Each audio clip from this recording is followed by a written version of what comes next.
Okay. So we're going to start in 1 minute. Just let everyone accommodate.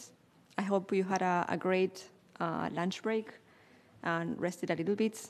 We have 2 more panels, so we hope you're going to enjoy the afternoon with us, or the morning or the evening, depending on where you are online also. So welcome everyone, welcome back, and thank you for staying. For those joining online, thank you for also staying with us to this last session of the conference, which is going to have 2 panels. My name is Dominique Steinbrecher. I'm a researcher in the Security and Technology program at UNIDIR, and it's my pleasure to be moderating this panel today. As I said, this panel starts the third session of the conference. In the first part of the conference, you discussed different technology threats and how the technology landscape evolving. In the second part, you already discussed the attacks landscape, focus on ransomware and supply chain. And in this third part, we're going to discuss threat actors. And we already saw a lot of interest on this topic in the questions that were coming to the panel. So we will hope we can go through those questions today in the panel or in the Q&A session. And I remind you that you can present your questions, both for people that are online and people that are on the floor, through Slido. You have the information for people here. You can scan the QR, or you can join slido.com with the hashtag CS2024 to leave your questions there, and we will address the questions during the Q&A session. So in this panel, we're going to focus on how is the threat actor landscape in the cyber domain evolving. The session aims to provide an overview of the type of threat actors that characterize the cyber domain, with a view to understand not only the implications from a normative and event perspective, which would be the focus of the next panel, but also from a more operational considerations, including questions such as what is the role that the threat actors play, how can they undermine national, regional, and international peace and security, and connected to this, and this was also something that is connected to the previous panels, how do malicious cyber tools, vulnerabilities, and exploitation kits are proliferating, and what are the threats associated with that? So to address these topics, I have a very distinguished panel today with me this afternoon. Online is Amna Rafiq joining us. She's a researcher from the Security and Technology program, also at UNIDIR. On my far right, we have Howie Wachtel. He's Senior Director of UN Affairs at Microsoft. Next to me, we have Mauro Vignati. He's Advisor on New Digital Technologies of Warfare at the International Committee of the Red Cross. And on my left, we have Jérôme Barbier, who is Head of Outer Space, Digital and Economic Issues at the Paris Peace Forum. You can find their full bios of the speakers in the conference program, both the program that is available online in our webpage, the dedicated webpage, and you can also access the program using the QR that is in the agenda in the tables here. If it's okay with the panel, I would like to refer to you by your first name. Perfect. So we can start this conversation maybe with a general discussion on the threat actors landscape. And I would like to first turn to Abna, who is joining online, to ask you, how would you characterize the different types and roles of threat actors in the cyber domain? If you can give us your perspective, Abna, and of course we're open then for reactions in the rest of the panel, but I'll give the floor. Thank you. Good afternoon, everyone. Thank you so much for the question, Dominique. I would like to start by thanking all the participants who are joining us online and in person, especially after the launch. So I would also take this opportunity to appreciate the effort and the hard work of my colleagues at UNIDIR Security and Technology program for organizing this conference. So in terms of characterizing different types and the role of threat actors, there are multiple perspectives, and I will briefly touch upon the legal perspective before delving deep into the operational perspective. So from the legal perspective, which is specifically derived from the customary law of state responsibility, we could actually divide the threat actors into broader categories of the state and the non-state actors. Now, this is a common and the standard categorization which has been discussed at numerous occasions in yesterday as well as today. So I believe that from the operational perspective, this categorization of threat actors and their roles would shift slightly, and I would place them into broad categories of the external actors and insiders. So while legal categorization is different from the operational one, there are three main factors responsible for this shift. The first one is that from operational perspective, the threat actor placement in a broader landscape is really important. Interestingly, there is a widespread perception and understanding that external actors are more malicious and play a significant role. However, the practical and the ground reality is not the same. Recent research has shown that insiders are responsible for approximately 40 to 42% of cyber attacks.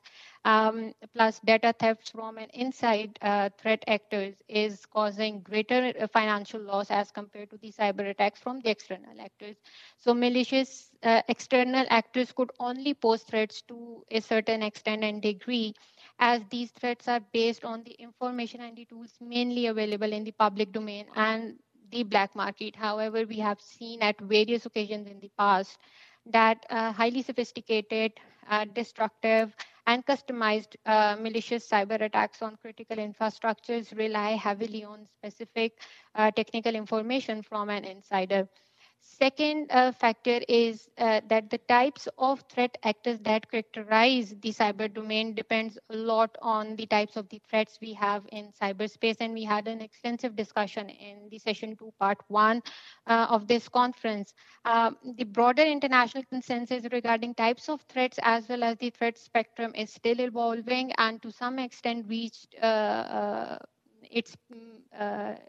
its kind of a peak in the latest annual report. However, this consensus would further contribute to the progress of the overall debate. And lastly, different states and the regions are at different level of technological development and digitalization. So a cyber incident could be a cyber attack from a credible malicious sector for one state or a region, but it might not exist at all for another state or a region.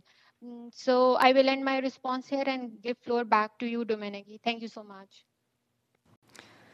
Thank you so much, Amna, for this categorization and from bringing some figures on the insiders, which I think is very interesting, and to also mention in the regional perspective, which is very necessary to take into consideration.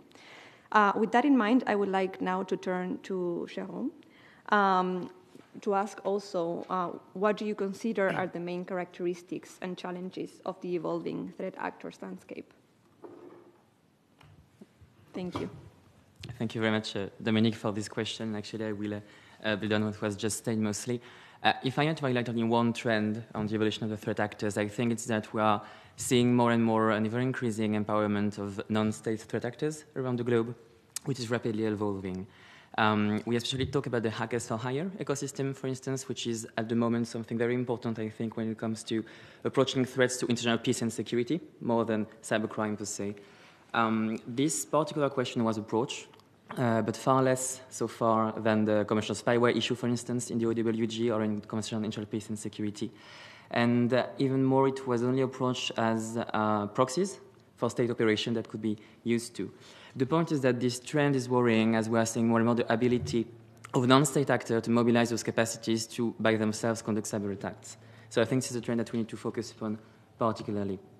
While more and more non-state actors can actually mobilize those capabilities and those different threat actors that often proposes their service on the commercial market, the great difficulty, I think, to approach that is that we lack concrete data, either on the number of actors, on the business model that they may use, and on the actual boundaries of the legal market that may be mobilized by legitimate actors for legitimate reasons. So this is something we really need to focus upon, I guess, and then I might also elaborate a bit more on the reason why we have this particular trend in the threat actors a bit more longer during the panel discussion is that, and I think it's a key point for the ideology coming up and the discussion between states, is that this Hackers for Hire ecosystem is also developing first and foremost through government behavior at the moment. Thank you very much, Jérôme, from bringing your insights in these topics. It's very interesting the distinction that you made on the need to address non-state actors besides and ahead, or also considering not only the proxy side, but like the role in the threat landscape today. I would like now to turn to Mauro and ask you what are your views on these points, if you have any reaction to the points raised by the previous speakers, and also how do you assess the evolution of the threat actors? Do you believe new actors have entered the space, and how do you see this evolution moving forward? Thank you very much, Dominique. Yeah, I would like to answer by describing three different domains of activities. So the first one being cybercrime actors, the second one being actors doing operation for espionage, more known as advanced persistent threats, and the third one being cyber warfare. So who is doing cyber warfare? So for the first one, we don't see a big evolution in the last year. So if I explain myself, so in 2007, 2008, and 2009, there was a cybercrime group called Gauzy, and Gauzy was targeting e-banking users. And Gauzy was very famous because he invented what is known as a crimeware as a service. So the crimeware as a service model has been used today, as Pavel said this morning, from ransomware groups, copy-pasting exactly the same model that Gauzy invented more than 15 years ago. So what is this model? Is one third is the core group writing the codes and providing the infrastructure. One third of the second third is the group running a cyber attack, and the third group is the one, at least in the model of Gauzy, providing the traffic, meaning providing the potential victims to the criminals. So this exactly same infrastructure is now present in the ransomware space. Instead of calling partners, we call them affiliates. Instead of having traffic, we have now initial access brokers. So we have exactly the same situation. It means that in the last 15, 17 years, we were not able to provide a correct response to the criminality because the criminality is using exactly the same infrastructure. Even the takedown that we have seen with the time, Gauzy has been taken down and resurfaced a couple of weeks later. The same situation we have in the ransomware with taking down those groups.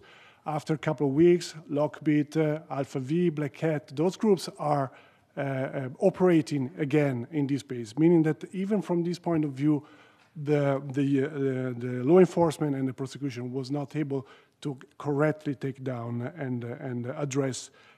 So we need to rethink the prosecution in this space. So the second group is espionage, but Jérôme already talked about the hacking for hire. We have different initiatives here. We have the Paris Call, we have the Pall Mall process. We can talk about later on this. And what we see here is the same situation with cybercrime. Even if we take down physically the infrastructure of those actors resurface very quickly after this takedown. And the third space is the one of armed conflict, where we see more and more the involvement of civilians in this space. And this is something that Izumi Nakamitsu told this morning to all of us.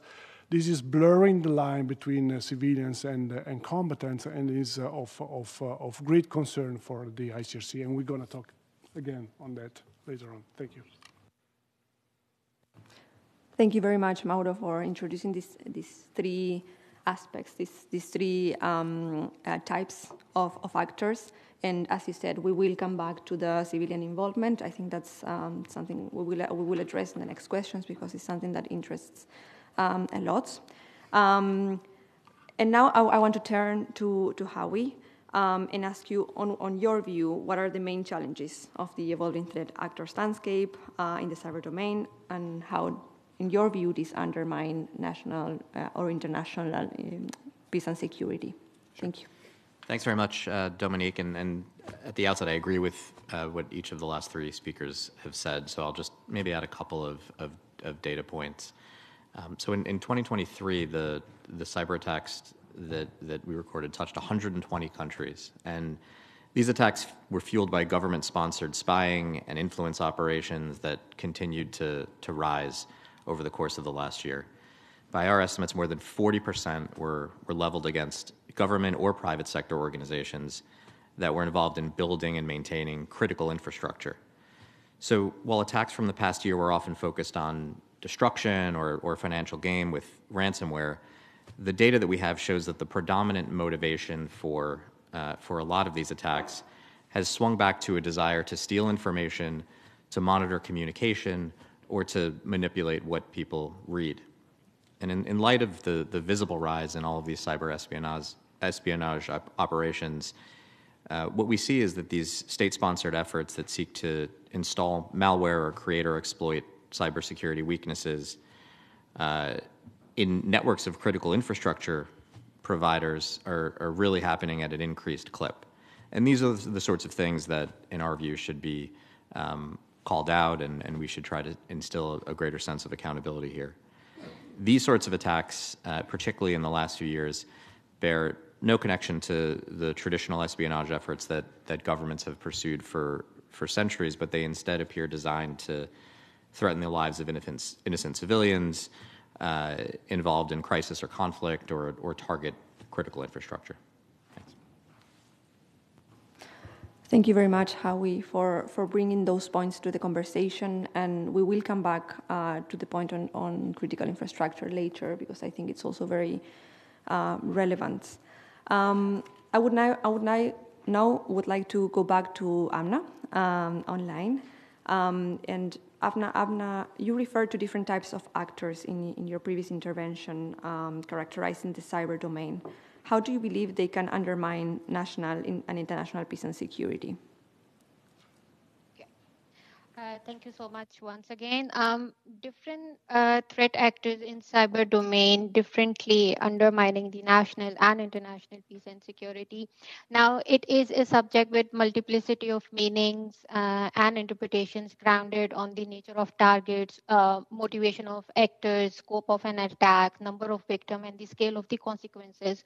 So, threat actors could undermine national and international peace and security through threats like misinformation, ransomware, malwares, and phishing attacks against critical infrastructure and critical information infrastructures. I believe that fundamentally this entire discussion is more about differentiating between the concepts like cyber war, cyber warfare, cyber crime, cyber conflict, and cyber terrorism. So it is important to keep in mind that cyber attack would be an act of cyber war when it is carried out by a state itself against the other state within a military context.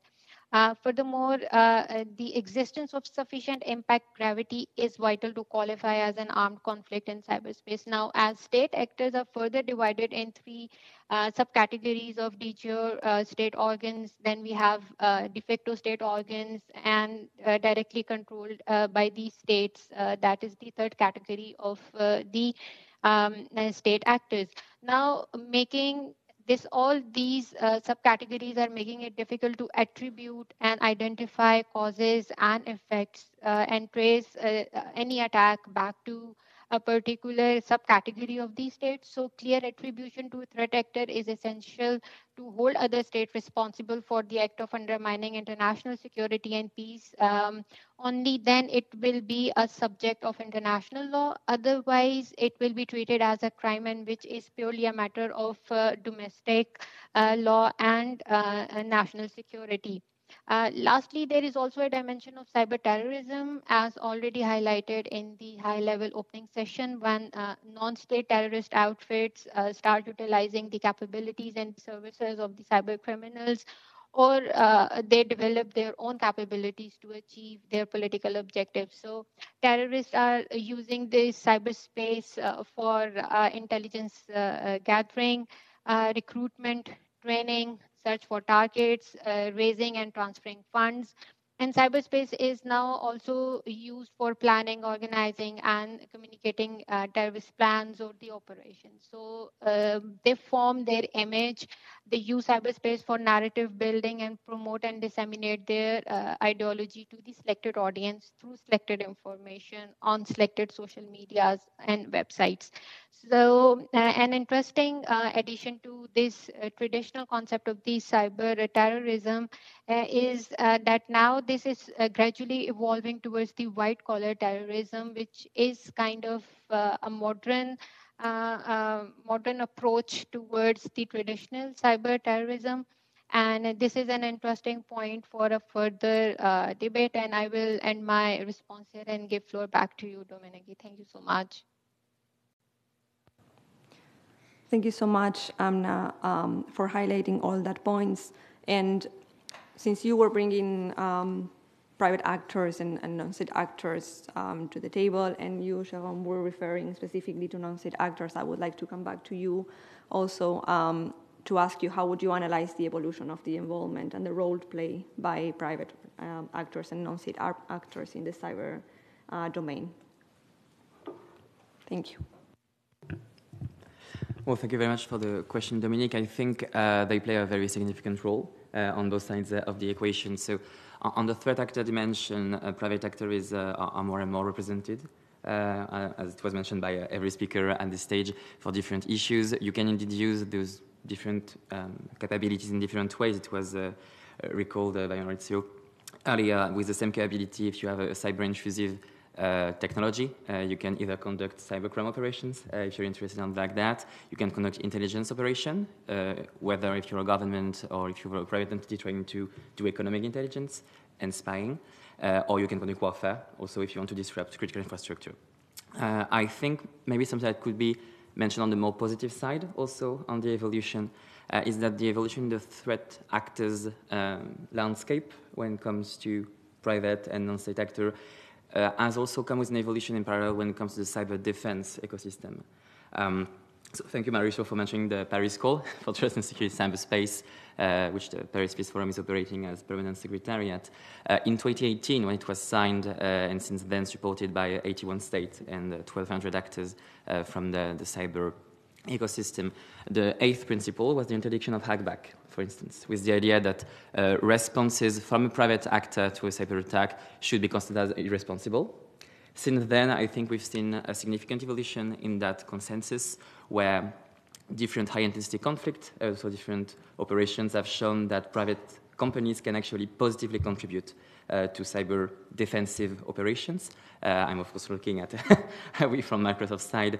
And this is also something that we can keep in mind, which is that the evolution of threat actors, which is also fueled by different government behavior, which I may detail a bit more afterwards on that, is also an opportunity to rethink the way we have a multi-stakeholder cooperation when it comes to defend the cyber domain, and that can, at the end of the day, also contribute to taming the increasing number of threat actors that are increasing both in terms of number, but also in terms of the advanced capabilities that they may have under the end.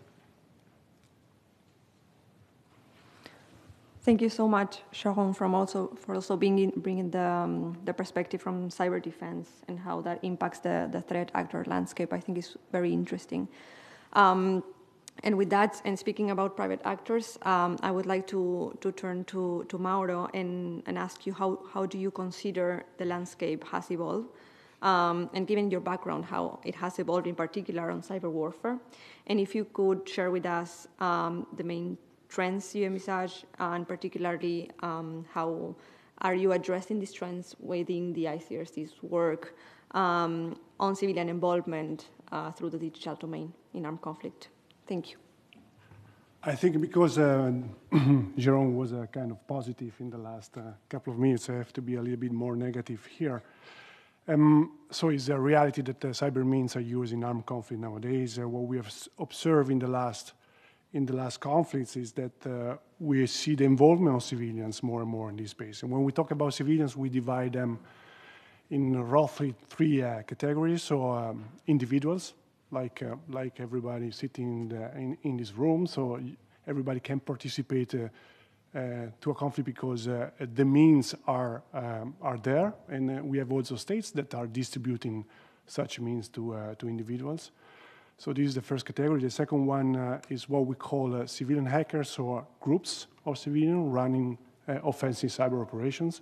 And that's why we published recently a post about the 8 rules for civilian hackers and 4 obligations for state, because we see the growing involvement of those civilian activists in conflict. Then we have a third category of civilian. Those are the tech companies, and tech companies are civilian entities, and tech companies' workers are civilians. And we see more and more of those companies providing services and products to party to a conflict, and this is also bring civilians into a conflict. What is the consequence of all this involvement of civilians? So we have said before that there is this blurring aspect of the line, what is a combatant from what is a civilian, and this is a fundamental principle of international humanitarian law, the principle of distinction, that is in this case is suffering this involvement of civilians.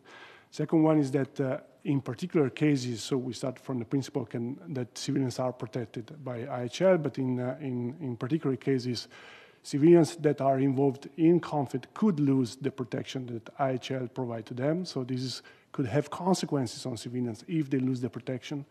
And civilians must be informed about this. If they participate in conflict, they could lose the protection that IHL entitled to them. So because of that, we see this worrisome trend about states involving civilians, about tech companies entering this space, not probably understanding and realizing the risks that they put their workers on, and the assets also of the companies when they enter this space.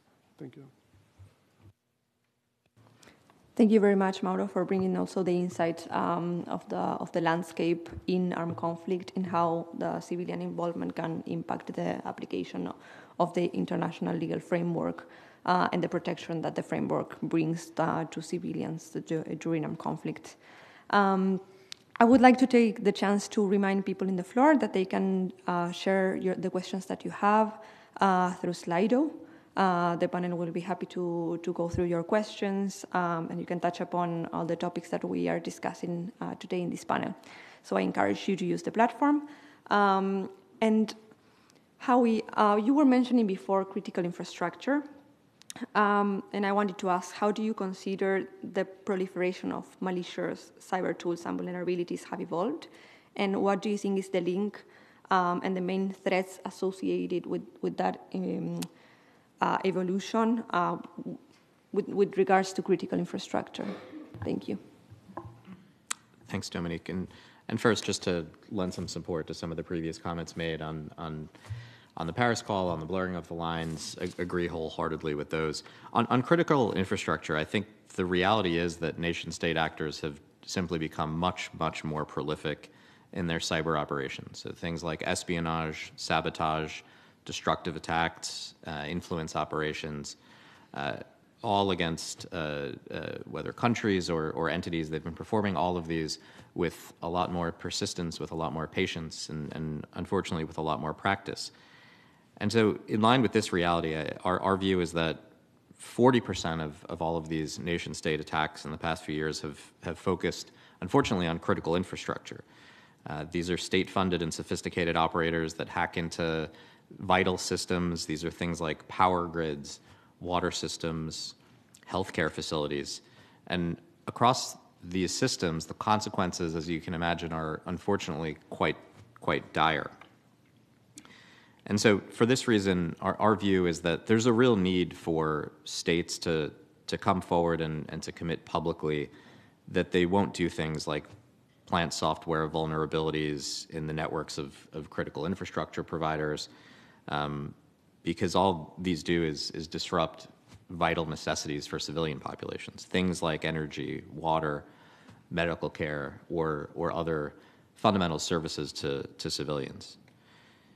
So we also think that states should commit that they won't permit any persons on their territory from doing the same, from engaging in criminal operations, from cyber criminal operations, or from targeting critical infrastructure.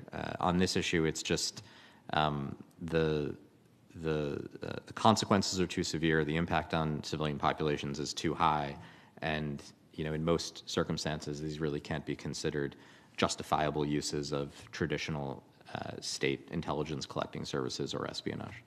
Thank you. Thank you very much, Howie. And before turning to our last set of questions, I would just want to ask you a follow-up question on that, if possible.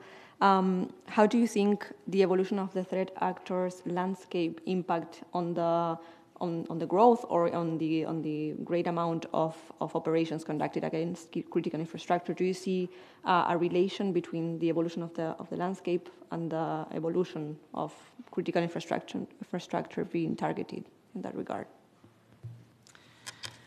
No, I would just say it's sort of context specific and conflict specific. And with more experience and with more expertise, as these cyber espionage operations become more sophisticated and there's more practice, there just become more opportunities to become involved. And as I think I'll get to in a minute, I think there's more opportunities based on greater use of the cloud, for example, and it's created a circumstance that's just ripe for more nation-state malpractice.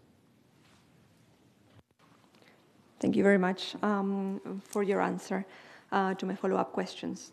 So now, in this third and final round of questions to the speakers today, we would like to focus more on the proliferation of cyber capabilities and other challenges that the evolution of the threat actors landscape bring.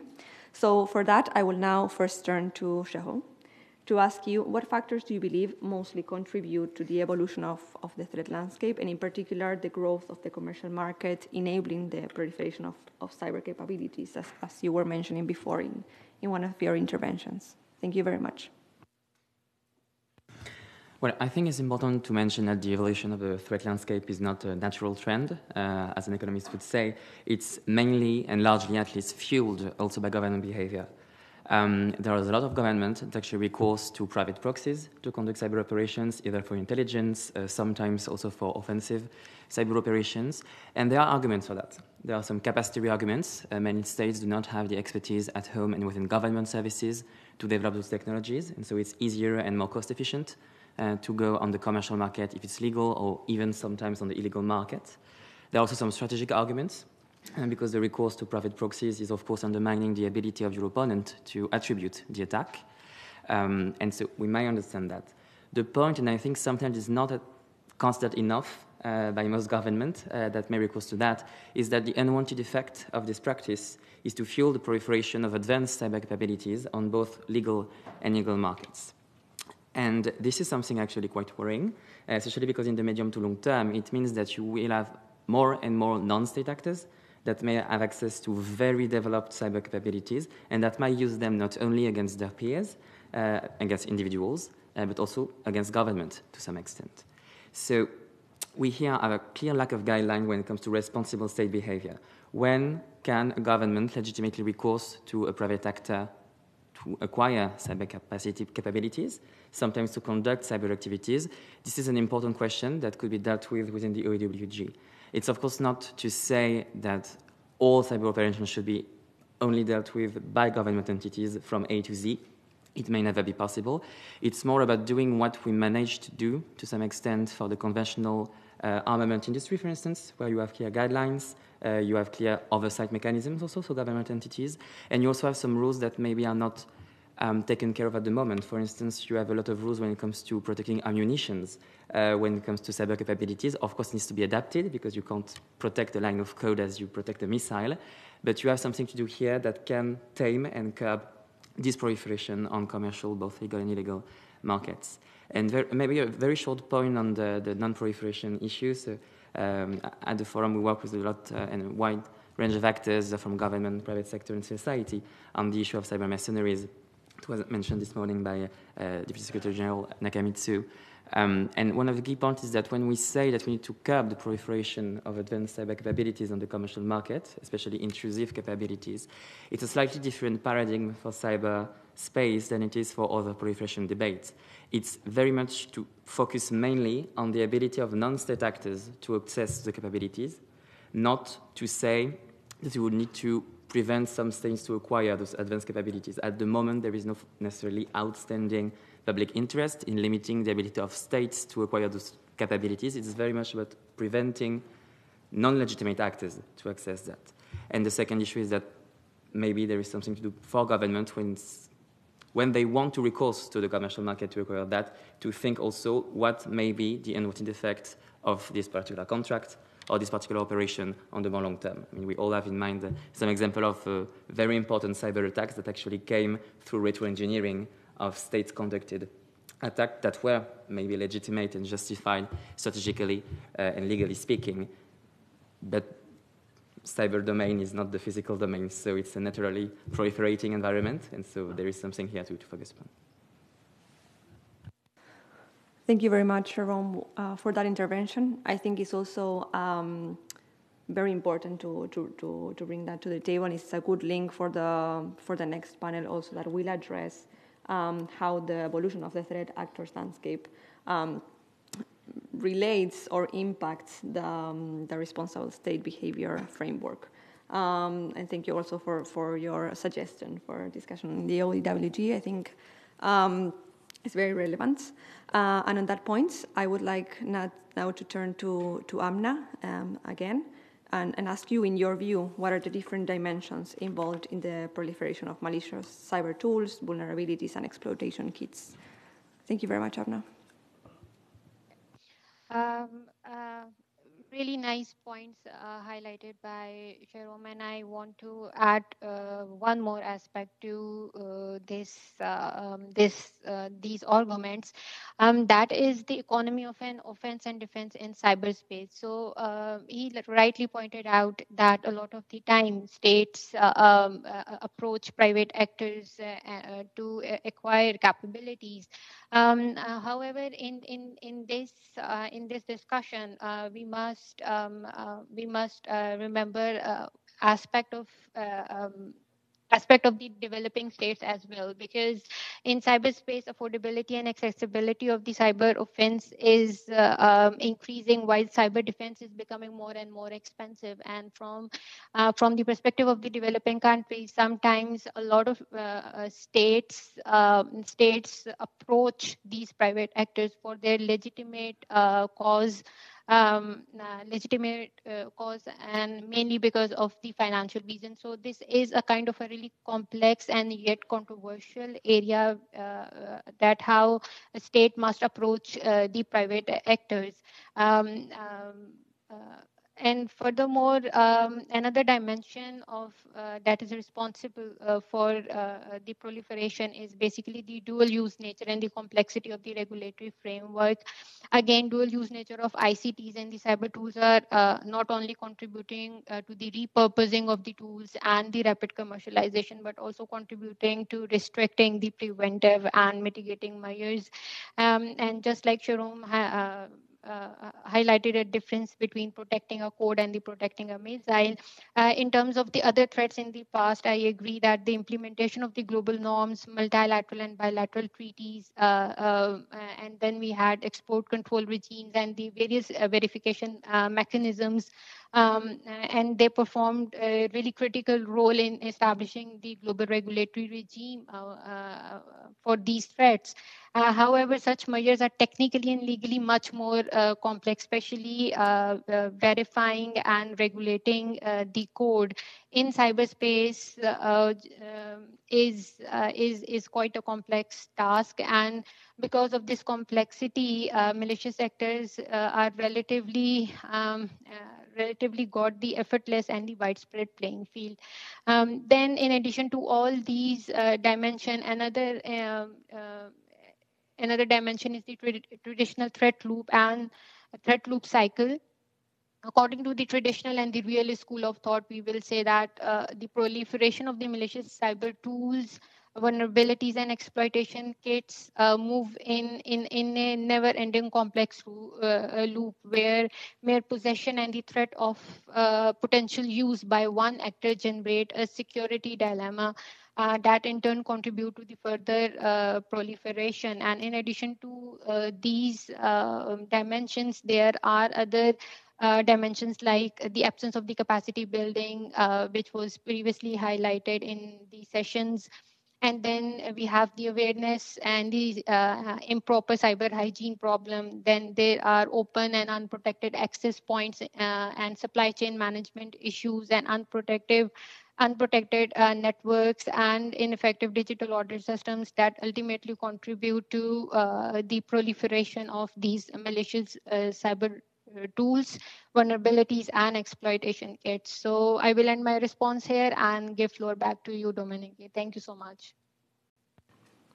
Thank you, Abna, for your intervention, for bringing the different dimensions to the floor, and also to bring in the context-specific nuances, which I also consider are very important.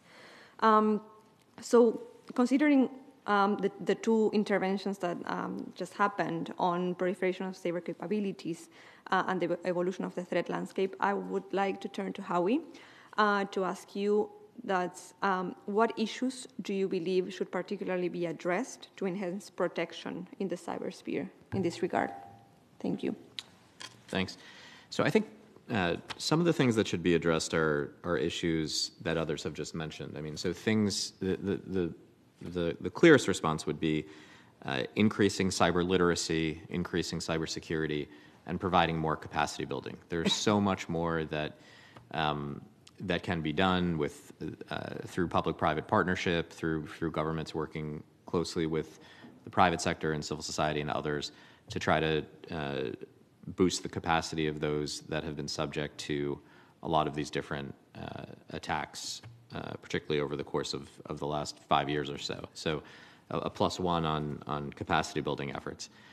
One of the things I want to focus on that others haven't raised yet, though, is attacks against the cloud. So cloud computing these days is increasingly playing a much more pronounced role in the provision of IT services around the world, whether it's individuals, companies, critical infrastructure.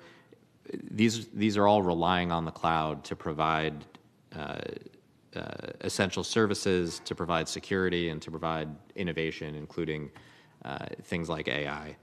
And cloud services have particularly emerged as a sort of strategic solution to fortify cyber defenses and to deliver essential societal functions, given their capacity to offer a resilient and scalable infrastructure. But as organizations have increasingly relied on the cloud services, the role of cloud service providers has also come under scrutiny as the number of attacks against cloud service providers and against critical infrastructure in particular has gone up. The increased scrutiny has just been natural. But the growing reliance on cloud infrastructure sort of underscores as well the pivotal role that's needed to safeguard these critical assets and to foster a more robust defense. So hence the need for more cyber literacy, cybersecurity, capacity building. These are all essential ingredients to making sure that any activity against critical infrastructure, for example, is mitigated to the greatest extent possible. But I think in addition to shining a light on the cloud service providers, it's equally, if not more important, to focus on those who are committing the attacks against cloud service providers or in turn, critical infrastructure itself. These are systemically important operations, and they therefore merit additional protection. So at least in Microsoft's view, we believe that it's time for states to come together and recognize that cloud services are essentially critical infrastructure themselves. And so they also warrant protection under international law. And so there's more that needs to be done in that sense. So it's not just about capacity building, but it's also recognizing the sort of enhanced role that the cloud and cloud service providers therefore play with regard to critical infrastructure and essential operations, and therefore much more of an urgent need to blend the two and shine a light on this issue under international law. Thanks. Thank you, Howie, for bringing the angle of the need to enhance protection of cloud infrastructure and cloud services.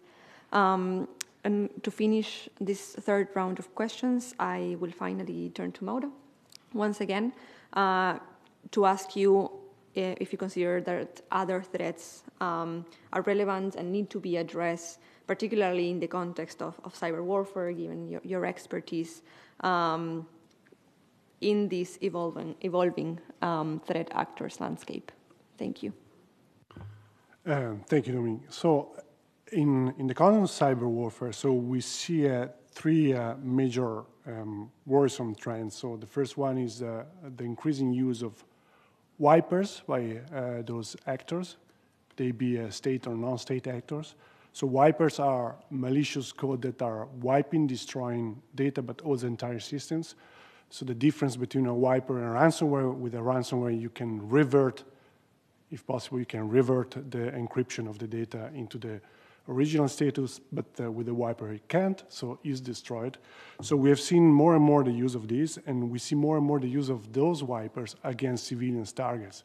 So against the principal distinction of international humanitarian law, where civilian object must be spared from being attacked. And here we see that most of the time the victims are civilian targets. The second trend we are seeing here is the increasing use of what is known by the states as cognitive warfare. So, and I refer to cyber cognitive warfare. So we talked this morning, yes, about propaganda, about disinformation and misinformation, but with cognitive warfare, so states are developing techniques that are not just influencing what people think, but how people think and how people react.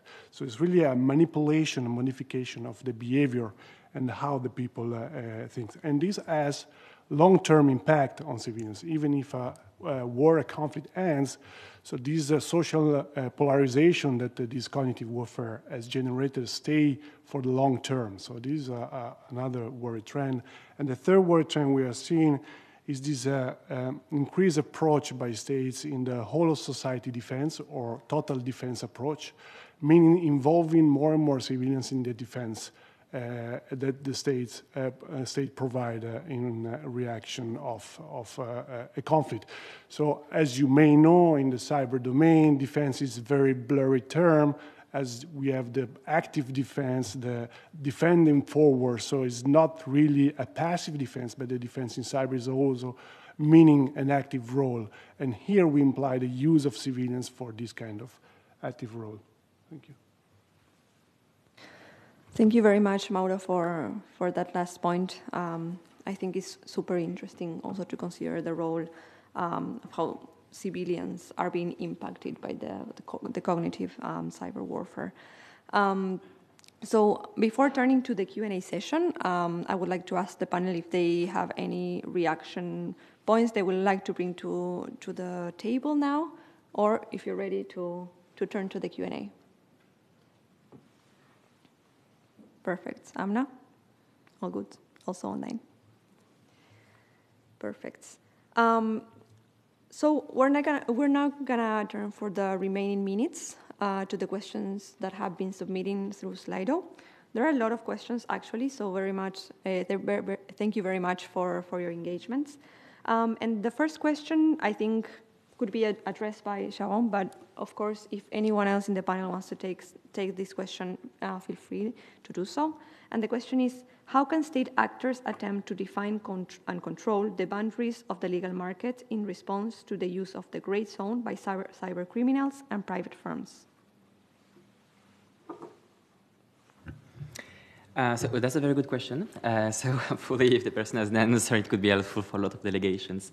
There's been several initiatives that were taken by different groups of states within and outside of the UN, really to define the boundaries of the legal market when it comes to that. Of course, the different press revelations, especially on the mobilization of cyber intrusive capabilities, have created the political momentum around that. I can mention some good practices or initiatives that were taken in that different framework. The most well-known and the oldest agreement is, of course, the updates to the Wachtel arrangement when it came to export control of capabilities.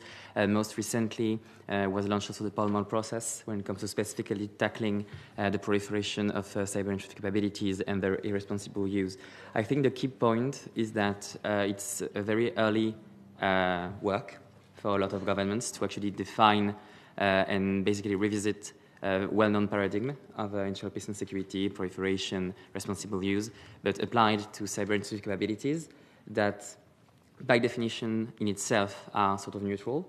Even the idea of like offensive or defensive capabilities is not very much relevant for cyberspace. I mean, all capabilities can be used in different ways by different actors.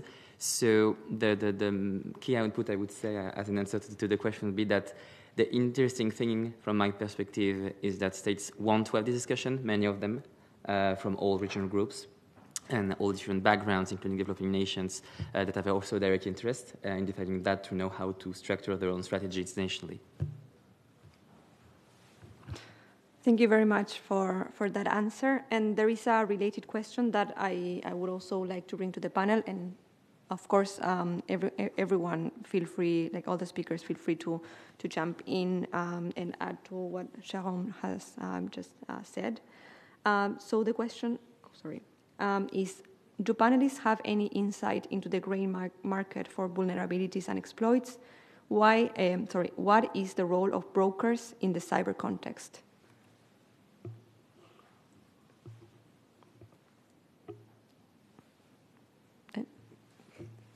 Yeah, thank you, Mauro. Go ahead.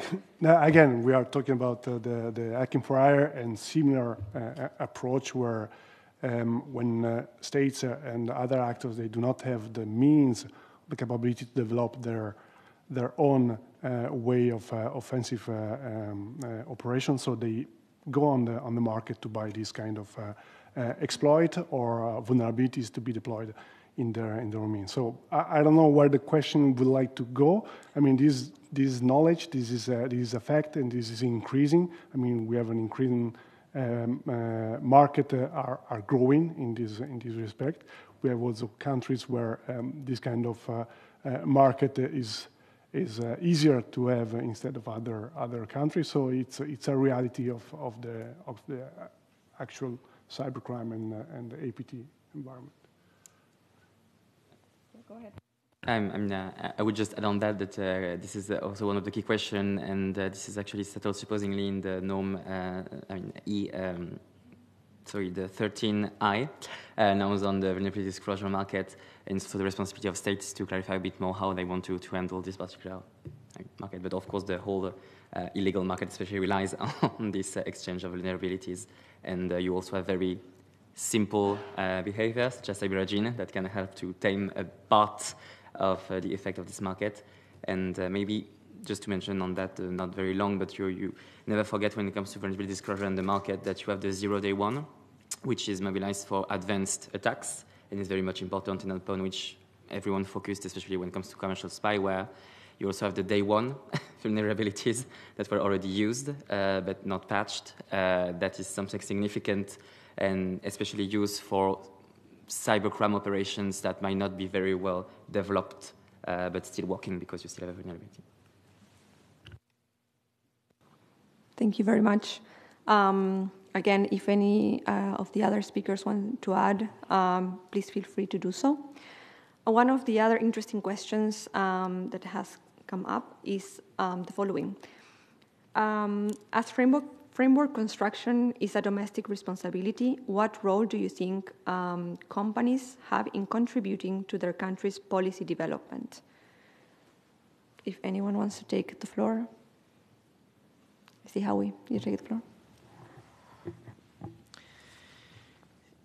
Yeah, I mean, I think companies have a crucial role to play, especially as oftentimes as given the dominant role that companies are playing with certain forms of technology. I think public-private partnership and governments working with the private sector, and not just the private sector, but also academia, civil society, coming together and creating a framework for understanding the issue sets is vital. Obviously, it's for governments to put together regulatory frameworks within which companies and individuals can operate in societies. But I think sometimes in understanding the complexity of some of these technologies, particularly as they've advanced through the use of AI over the course of the last few years, it really underscores the urgency that's needed in bringing companies together with governments so that they're on the same page from the start. Thank you very much for also bringing the insight from the company side. The next question is related to the topic that the first panel and the second panel addressed, but related to non-state actors. So we have heard on day one that AI is lowering the barriers to entry for many non-state actors, even those that are not particularly skilled. Can panelists elaborate on this? Yeah. I also see Amna. Sorry, no, so maybe we can. Yeah. Okay. Amna, go ahead, and then we'll go with you, Mauro. Thank you. Yeah. Thank you so much. I like to add what recently said about the role of the companies in designing the regulatory framework. In the latest report of the OEWG, there was a proposal of developing a threat repository, which would be ultimately linked with the global directory of the point of the contact, and will contribute a lot in the operationalization of the POC directory.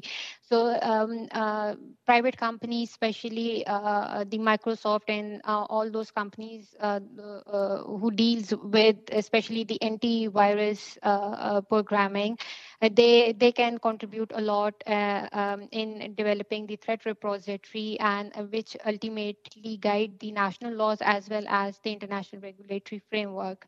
That's all from my side. Thank you so much. Thank you, Abna. So that was a follow-up comment to Howie's answer also. Thank you very much. So now, Mauro, you would like to take the question on AI and how it lowered the barriers to entry non-state actors? I mean, I was not really focusing on AI. I was more focusing on lowering the entry for non-state actors in general. So we have seen in conflicts a lot of non-state actors entering cyberspace because the means are there, because they can have these means in different ways. The majority of those actors that are deploying denial of service attack, distributed denial of service attack, and defacement. So generally speaking, the industry considers those DDoS and defacement as low powerful capacities, something very easy to deploy, and this regarding this kind of attack. Well, we have to see that DDoS attack can be done to every kind of asset facing the internet, not just a website. So DDoSing an asset that is exposed to the internet could have huge consequences, even if the technique's use is very easy to deploy. It's not because the technique is easy to deploy that we have to consider this as lower importance. So first, the impact could be high, and secondly, it's still a crime to run DDoS attacks. So we have to think about that, even if the majority of low-level and not so sophisticated actors are deploying this kind of technologies, that is of concern, because this is a cyber attack that can have serious consequences. Thank you very much, Mauro, for your answer. And considering the increasing amount of non-state actors and this topic, there are other questions related to that topic. And one of the questions is, since there is an increasing amount of non-state actors involved in cybercrime and cyber war, how can the UN set of norms that address them as opposed to state actors? I mean, how these norms address them as opposed to state actors? Maybe this is a question that will be addressed in the next panel, but of course, feel free if you have any thoughts to bring them to the table. Yeah, please go ahead. Well, that's a very fair question. I think, and especially collaborating myself at the Paris Peace Forum in a multi-stakeholder framework, that multi-stakeholderism means to include all relevant stakeholders at the table with respect to each other's competencies. So states are the only decision-making entities within the UN. They are also the only law enforcers in their own countries. So the UN can discuss, states between themselves can choose to discuss in the framework of the UN about what sort of norms or rules of good behavior they could also implement to precisely regulate their own market. and actors that actually operate from their territory and choose to implement that nationally, even though it wouldn't be per se the exact and the core of the mandate of an intergovernmental discussion. But maybe just to recall that, because often in the cyber discussion you have the idea that somehow all stakeholders could be seated at the same table. This is not the goal. The goal is just to ensure that states can have the actual information about what's happening in cyberspace. And there you need to work with the private sector, who are the more knowledgeable entities about what's actually happening on the threat landscape. And most of the knowledge we have about hackers for hire and operations happening in cyberspace come from threat analysis from different companies and from a lot of NGOs that are working and building a lot of expertise on that. But at the end of the day, states can still discuss between themselves about what sort of norms or how, I would say, to make the regulatory framework converge so that you can actually have, by precisely customary practice, norms emerging, including when it comes to relation for the private sector or non-state actors that may have had access to advanced capabilities. Yeah, I agree with that, and I would just add that while the province of creating regulatory frameworks is left with individual governments, or the province of creating international law is left to member states in the international community, there is a role for multi-stakeholders to play in creating some of these normative frameworks. I mean, there was a reference to the Paris call earlier. A number of tech companies just a couple of weeks ago at the Munich Security Conference established a tech accord relating to election mis and disinformation. So these are the sorts of areas in which, whether it's the private sector alone or the private sector working in combination with governments and civil society and academia, can come together to help add additional layers to existing laws, whether domestic, regional, or international, or create new normative frameworks where there is more work to be done. Thank you very much. Howie, I see Amna, maybe you want to add something?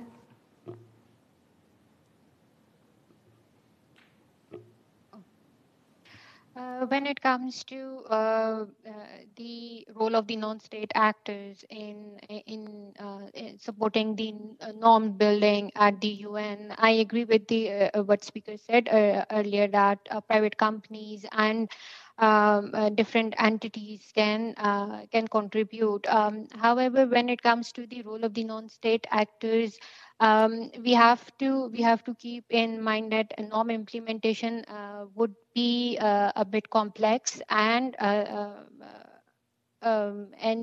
difficult, as the point already highlighted by the representative from the ICRC, that in the cyber domain there is the line between the civilian and the military combatants are a bit blurry. So yes, to a certain extent, states can adopt these norms, develop laws, and control the black market and the non-state actors. But there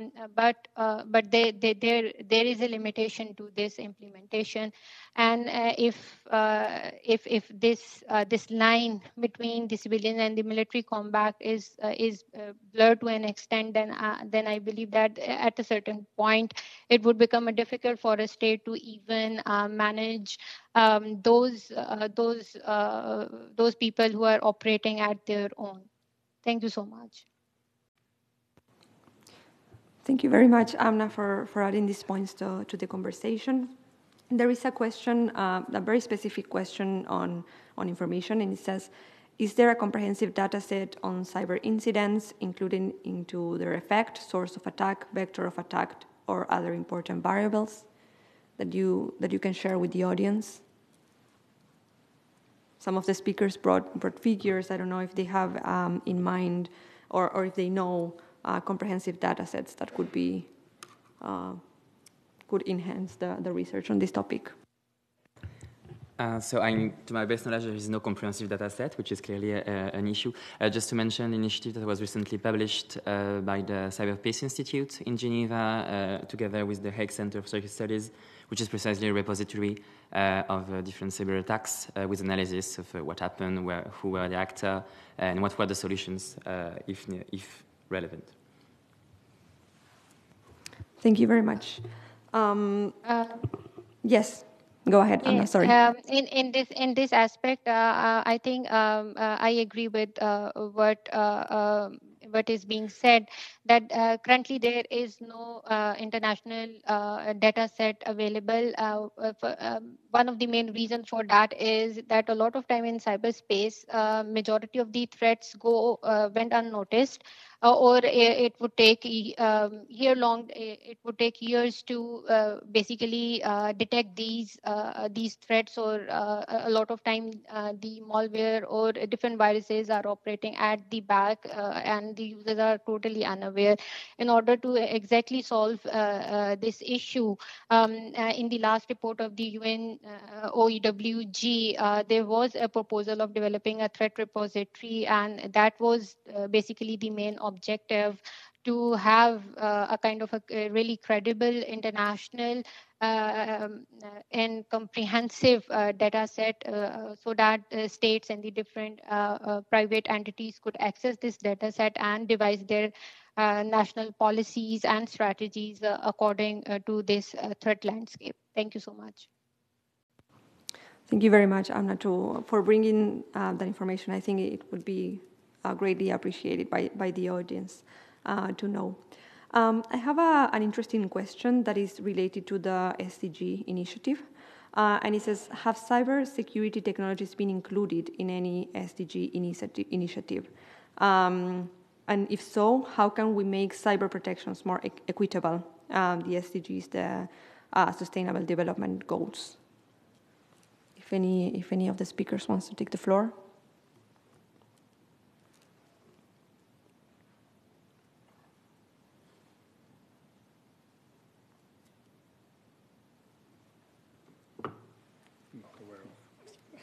You can go.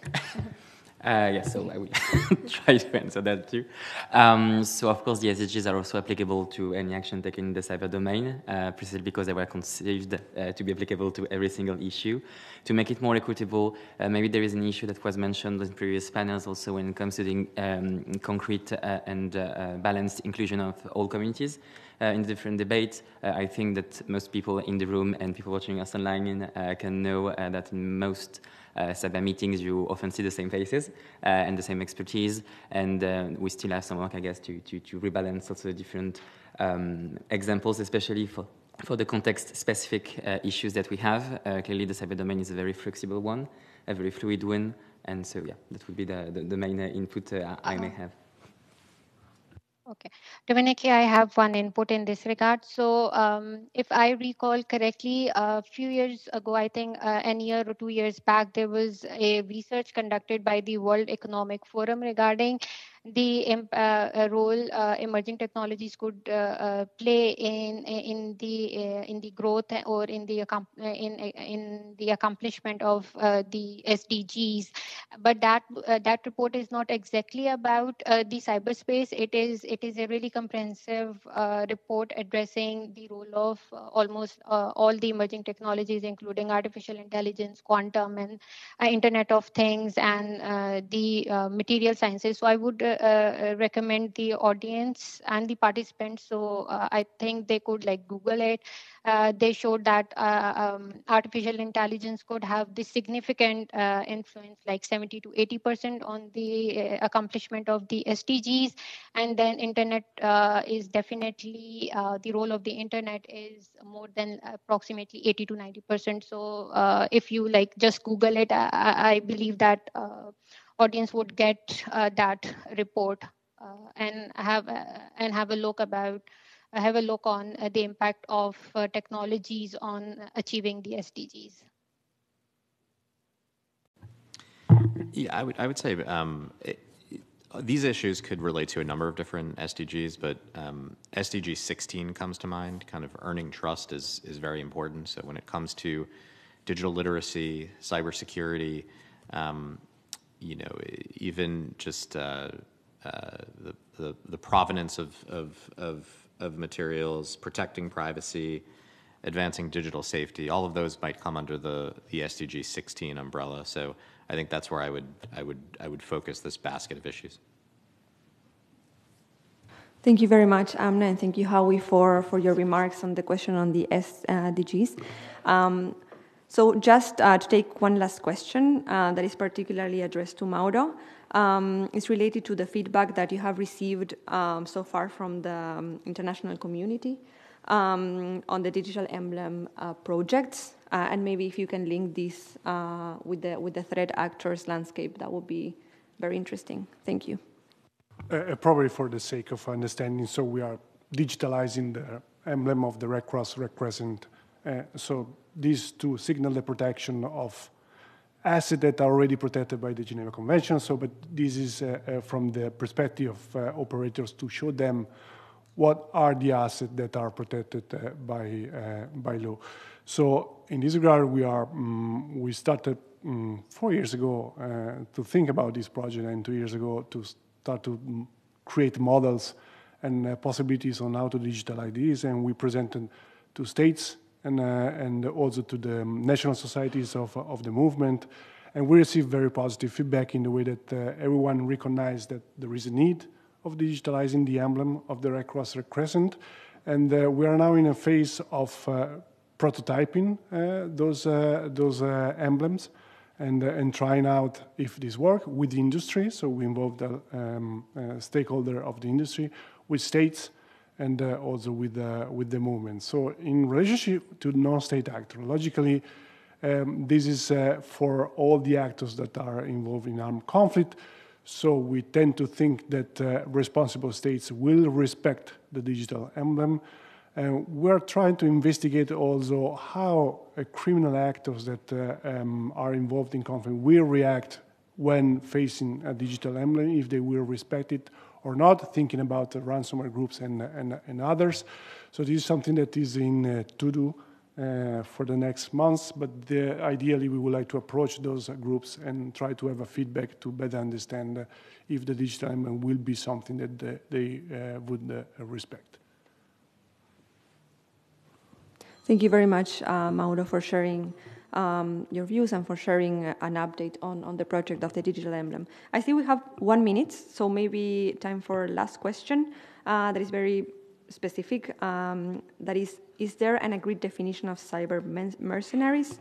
I don't know if anyone wants to take that question, and we can finish. I believe you mentioned cyber mercenaries during your presentation, but if you want to take the floor, feel free to do so. Yes, of course. We had, in the framework of the Paris Call, a working group that tackled the issue of cyber mercenaries, and you can find online a white paper that we published with a working definition and several policy recommendations. I would say that the term cyber mercenaries that was socialized by a lot of NGOs and private sector actor is mostly, I would say, an advocacy term. So it's useful because it helps understand what we are talking about, etc., and it's a bit more PR compliant than advanced cyber-intrusive capabilities available on the commercial market. But at the end of the day, it says what it says. So it's basically mercenaries working in the cyber domain. But there is no agreed definition, as it's not a concept of international law, nor intend to become a concept of international law. Thank you very much, Jérôme, for sharing your views on that. Well, I believe it is time to close the panel. Thank you very much for everyone who's here in the floor, and thank you very much for everyone who's joining the conference online, for staying with us, and for your very active participation in the Q&A in the Slido session. I think it was a very interesting discussion, and in the next panel, the discussion will continue related on the impacts on what we have been discussing in the framework of responsible state behavior. So they're very connected, and it's going to be very interesting to see how the panelists assess this the evolution of the threat landscape in this regard. Thank you once again to the panels. It was really a pleasure to moderate this session with such high-level speakers. Thank you very much, Amna, online for joining the panel as well. And well, I hope you enjoyed the next panel, and I hope you enjoyed the conference overall. Thank you very much. Thank you. Thank you.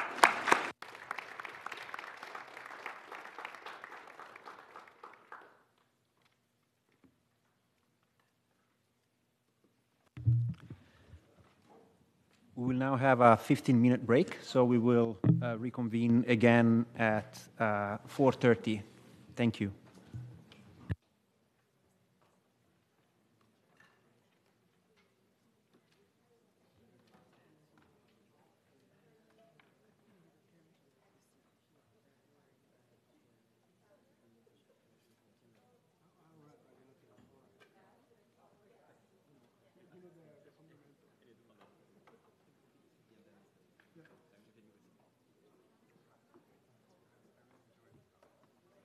Thank you.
All right, I think we are ready to start with the last panel of the conference.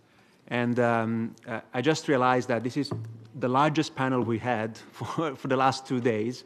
And I just also thought that having 7 people sitting at this table on stage this late on a Friday evening, there was a very high risk that there were more people on this side than on the other side. But I'm very, very glad to see so many of you that have stayed, and don't worry, your loyalty will be rewarded, not only by a very good last panel of the conference, but also following the conference. For those of you that are here in New York with us, you can join us on the 4th floor for a reception after the event. You're all very welcome to join us. So, in a way, this panel is somewhat the culmination of the last 2 days, in the sense that we've heard from the very beginning, since we started exploring the impact of technology, and then this morning, ransomware, supply chain security, the discussion always tended to converge towards the issue of actors, because as we said in the opening of the conference yesterday, yes, we've given the conference this structure. However, it's very difficult to disentangle all of the different elements. They are both connected, they're mutually reinforcing. Cyber attacks do not happen by themselves. Actors are clearly a very important part of the equation, and then we've seen how technology can make these attacks larger in scale, more sophisticated, or even help lowering the barrier to entry for certain categories of threat actors. So the purpose of this last panel is really trying to bring everything that we've discussed over the last few days together and try to reflect back on the framework of responsible state behavior and really try to understand how the complexity of the threat landscape, particularly in relation to actors, reflects in the framework. And this is a two-way relationship. It's both what kind of challenges may emerge from the complexity of the threat actors landscape when it comes to the implementation of the framework, but also, and we really want to stress this to make sure that we do not end the day on the kind of a negative note that there is no hope. There is hope, and the framework actually can be used to increase cyber resilience of member states and making sure that by implementing the framework, you can actually mitigate, prevent the potential harm caused by the threats that we've been discussing. So it's a very ambitious panel. Luckily, I'm joined by a very broad and diverse range of speakers that I'm going to briefly introduce. Starting on my left, Ambassador Ernst Norman, the Ambassador at Large for Cyber Affairs of the Netherlands. After him, on my left, Daniela Ruiz Dominguez, Director of Cybersecurity and Arms Control of the Mexican Ministry of Foreign Affairs. On the far left, Ms. Anne-Marie Buzatu, the Executive Director of ICT for Peace. And then transitioning to my right, here we have Ms. Sheila Flynn, the Acting Office Director at the Bureau of Cyberspace and Digital Policy at the U.S. Department of State. Next to her, Mr. Roberto Baldoni, Professor and former Director General of the National Cybersecurity Agency of Italy. And last but not least, on my very far right, Ms. Dania Baikari, the Counselor at the French Ministry of European and Foreign Affairs. So it's a very rich panel. The idea is to use the next hour or so to gather all of your thoughts on the 3 guiding questions that we have prepared for this panel, and then go back to Slido, because there are a number of questions, and I do invite, if you have new questions to submit, please do, whether here in the room or online. We will be monitoring them. But there are a number of questions that have been asked throughout the last few days that we've kind of kept for this last panel because we thought they were very pertinent to what we're going to discuss. So really, the framing of the panel is that with the framework of responsible state behavior has really been designed by states and agreed by states, and it's called responsible state behavior. So the main subject of the framework are states themselves.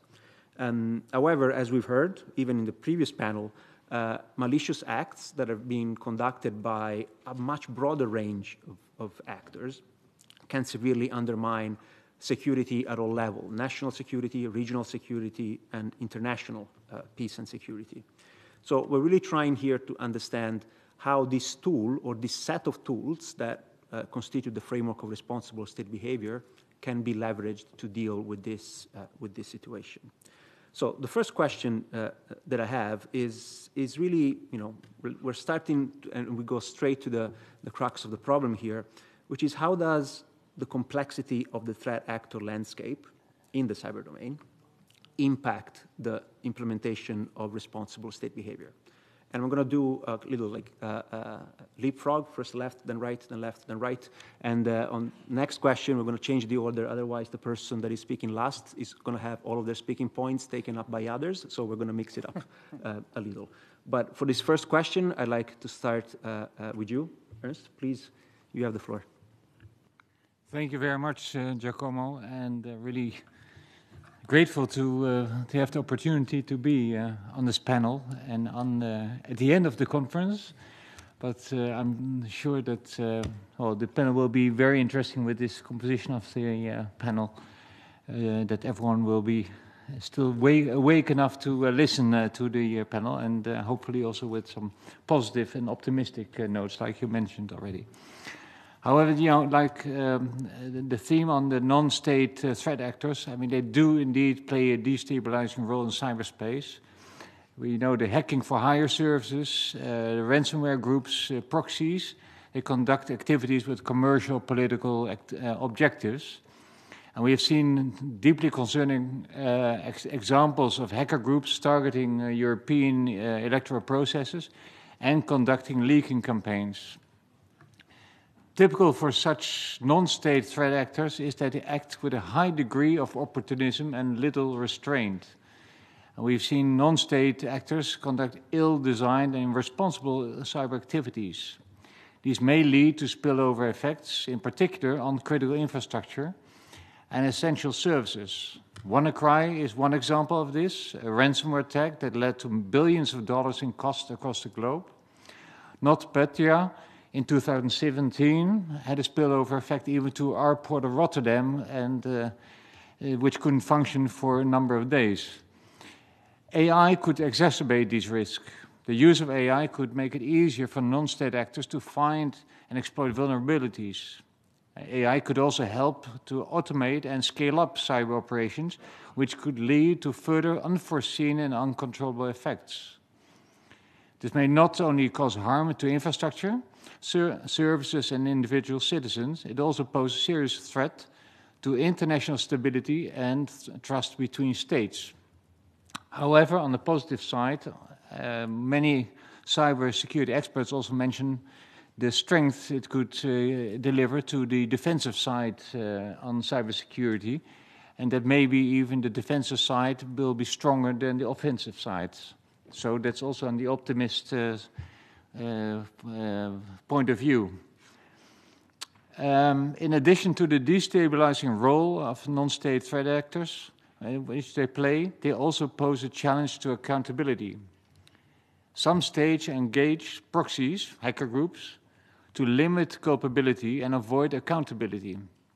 States behind the threat actors, they try to hide behind the threat actors and to undertake activities that are not in accordance with the rules and the norms we have agreed on here at the UN. So the use of proxies and the challenges this poses to attribution may lead to misunderstandings and misperceptions between states. In the case of incidents that violate the right of other states, this lack of accountability may severely undermine international peace and security. So I ended here for the first question. Thank you. Thank you. Sheila, would you like to go next and give us your perspective on this? Sure. I thought I'd focus my remarks on this question looking at the extent to which the framework helps member states identify the threats through both looking at the threats discussion itself as well as some of the more foundational recommendations that the framework provides. The framework generally, the comprehensive nature of the reports that constitute the framework, doesn't provide a comprehensive list of all cyber threats. In general, those reports have been intended to address those threats of most concern to international peace and security. These are, of course, products of the General Assembly's First Committee, which has an international peace and security responsibility. Also, in general, the framework takes an effects-based approach to cybersecurity. It does not narrow in on specific technologies, though it does highlight a few. It is not generally the approach that the framework takes. Through that lens, it can guide states on the tools needed to identify and defend against the evolving cyber threat landscape. The start of these conversations at the UN, many decades ago now, came from a realization that malicious cyber activity could, in certain circumstances, rise to the level of an international peace and security threat. Traditionally, that has been understood as states as having the most advanced and most lethal cyber capabilities, though I think we can all recognize that cyber criminals have advanced their own capabilities and have their own disruptive intent that can be quite problematic and severe. This is why in every consensus report that comprises the framework, threats is the first topic covered. It has driven all of our work. And it would be impossible to develop recommendations on how to decrease risk in this area without a common foundation of the threat landscape. Some themes that we've seen in the framework regarding the question of cyber threats is, number one, the rising development and use of ICT military capabilities by states. Use of these capabilities in conflict is now a present reality. In addition, cyber tools can have a wide variety of malicious effects: disruption of communications, undermining trust, harming civilians and human rights. Some of the most serious concerns are activity targeting critical infrastructure, providing life-sustaining services to the public. In general, we see different actors having different motivations leading to different effects, but there's not a black and white distinction there often. And of course, there's a diversity of actors, including non-state actors, as well as the widespread use of common or known tools, which can make understanding the threat landscape, such as attribution, difficult to determine. And of course, there's an underlying challenge for all states, particularly developing states, to defend networks and create resilient systems. Because cyber threats are often transnational, these national challenges can increase global risk. The framework also, of course, guides states on best practices to understand their own cyber threat picture. For example, states are encouraged to identify and protect national critical infrastructure, which is a process that can help states understand the threats to their own national security, economy, and society, and improve the resilience of those systems. States are also encouraged to create national CERTs, the first stop for many states in managing and recovering from cyber threats impacting governments and the private sector. In general, the framework provides a strategic roadmap across the board in its recommendations and the threat analysis. So it is often seen as the foundation for all of the work that we're doing, including the analysis of the continuing threat landscape. I will stop there. Thank you. And I'll go now to Daniela. Would you like to share with us your views? Thank you. Thank you, Giacomo. And first, allow me to express my gratitude and recognition to you and your wonderful team for putting together this conversation and for inviting me to take part in this pertinent conversation. I think to address your first question, I think it is essential to start from the overwhelming reality that information technologies and new developments in telecommunications have broadened the horizon of possibilities for sustainable development and to reach a world of rights, equality, and inclusion, in ensuring the peace. The peaceful use and collective well-being of these technologies is, of course, an obligation that we all share. Yesterday, the second panel reminded us to take into consideration this neutral technology concept.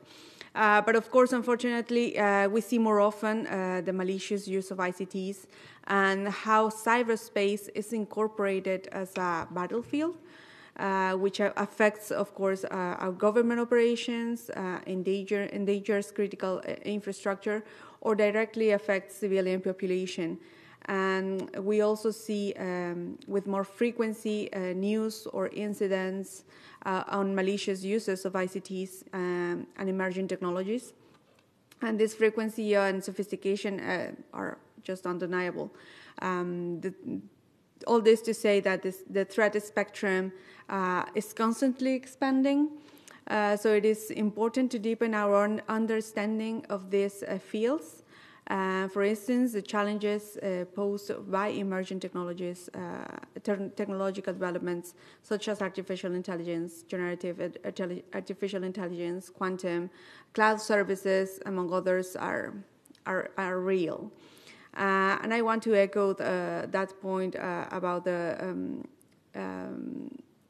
technology-neutral concept. Instead of speaking about the new risk related with emerging technologies or developments in the ICT field, we might need to take more time to analyze how we deal with malicious uses of such technological developments. It seems to me that the great challenge we continue to have in this matter is the constant development and strengthening of cyber capabilities in this regard, and how we all create our own capacities and resilience to respond to those threats and this expanding threats landscape. Of course, to the extent that we are able to guarantee the full peaceful use of and collective well-being of these technologies, we will also be able to enable more concrete tools that allow us all to close digital gaps that currently exist at the global, regional, and national level.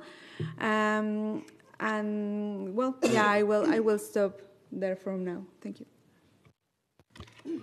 Thank you, Daniela. I'm just going to now give the floor to Roberto. Over to you. Thank you very much, Giacomo, for the invitation and for organizing all this really nice event. I would be a little bit more pessimistic than the previous speeches.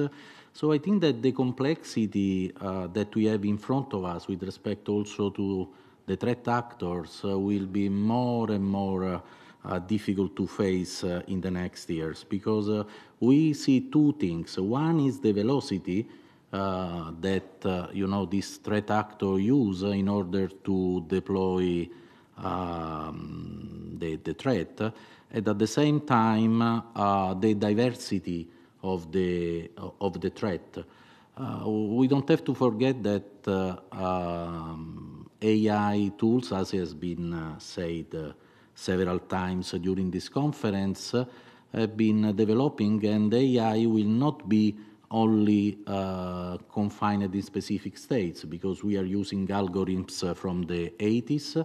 I think that in many nations and many actors, also non-state actors, can have enough processing power and enough data in order to train the system. And there is another important thing that here in this forum we look just at the cybersecurity issue related to AI. But we don't have to forget that there is a safety issue related to AI that can be very, very dangerous with respect to any, nation. So the important thing is, of course, implementing the norms that have been defined, but at the same time, we have to increase the velocity and the decision making inside any government, because again the velocity of the threat will probably be much higher and also difficult to detect, because when you will have super AI system, it will be difficult to understand, especially if the AI has been trained through malevolent goals. So this is one of the things. And the second thing, and then I will stop, is the capacity to source trusted technology and skilled personnel that is becoming paramount. There are numbers projected in 10 years where in the digital domain we will miss something like 8 80 millions of positions, which means that the market will be crazy. And that for me will be really a big threat for states and companies. We have to move very quickly from this point of view and try to figure out how to increase the number of students, that attend the STEM courses, because otherwise we will be in big trouble. And of course the same for ensuring the trusted technology that we need for our critical infrastructure. So I think I stop here, then I will continue later. Thank you. Anne-Marie, over to you. Thank you so much. Thank you for inviting me. And as the one stakeholder on this panel, I feel the power to kind of represent, or the burden to represent that point of view. And I marked at the top of my my notes here that there is hope. So there's hope, but we also have to be real and realistic. And I like the framing of Sheila that the responsible framework helps us to identify the threat landscape. I do think it's a good general way of approaching the threat landscape. But if we look at it in these threats, in this framework, we see many things in which the role of non-state stakeholders is really implied. I would just point out the integrity of the supply chain, for example, critical infrastructure, which we know is often run by private companies, reporting of ICT vulnerabilities. This is something, again, that's often found by private sector. And this is implying that non-state actors are collaborating with states or working with states. And I think also is implicitly based on this notion, this traditional notion of international law, where states have the effective control over their territory, and so they can control the states and require them under international law or under national law to comply with these kinds of rules and regulations. So one of the things, though, I think we need to keep in mind is that the nature of cyberspace and the way that it is disaggregated, in which people from one or multiple territories can have impacts on people and states in multiple other territories, and so not under the physical jurisdiction many times of the states or people that are impacted by them. And furthermore, the very nature of cyberspace, which is a virtual construct, but which is mostly privately owned, mostly owned and controlled by the private sector. So this is, I think if we're going to look at how we make this framework of responsible behavior, state behavior work, it's also going to require both also responsible non-state behavior underneath. And we need to identify the areas of effective control that both state actors and non-state actors have, and understand what the roles and responsibilities of each of these actors, how they can work together to actually make this framework work. So I think it's very complex, but we have to think out of the box, and I just invite you to keep people like us, like civil society, and like the technical community and the commercial community in this conversation, because if we want to make this framework work, we have to all work together and figure out what our parts are to play. So I'll end there. Thank you. Thank you, Anne-Marie, and we'll come back with the next question, particularly trying to explore how we can use the framework better. But before we do that, I just want to give the floor to Denia, please. Thank you, Giacomo, and thanks to UNIDIR for organizing this conference, and I'm very honored to be part of this panel.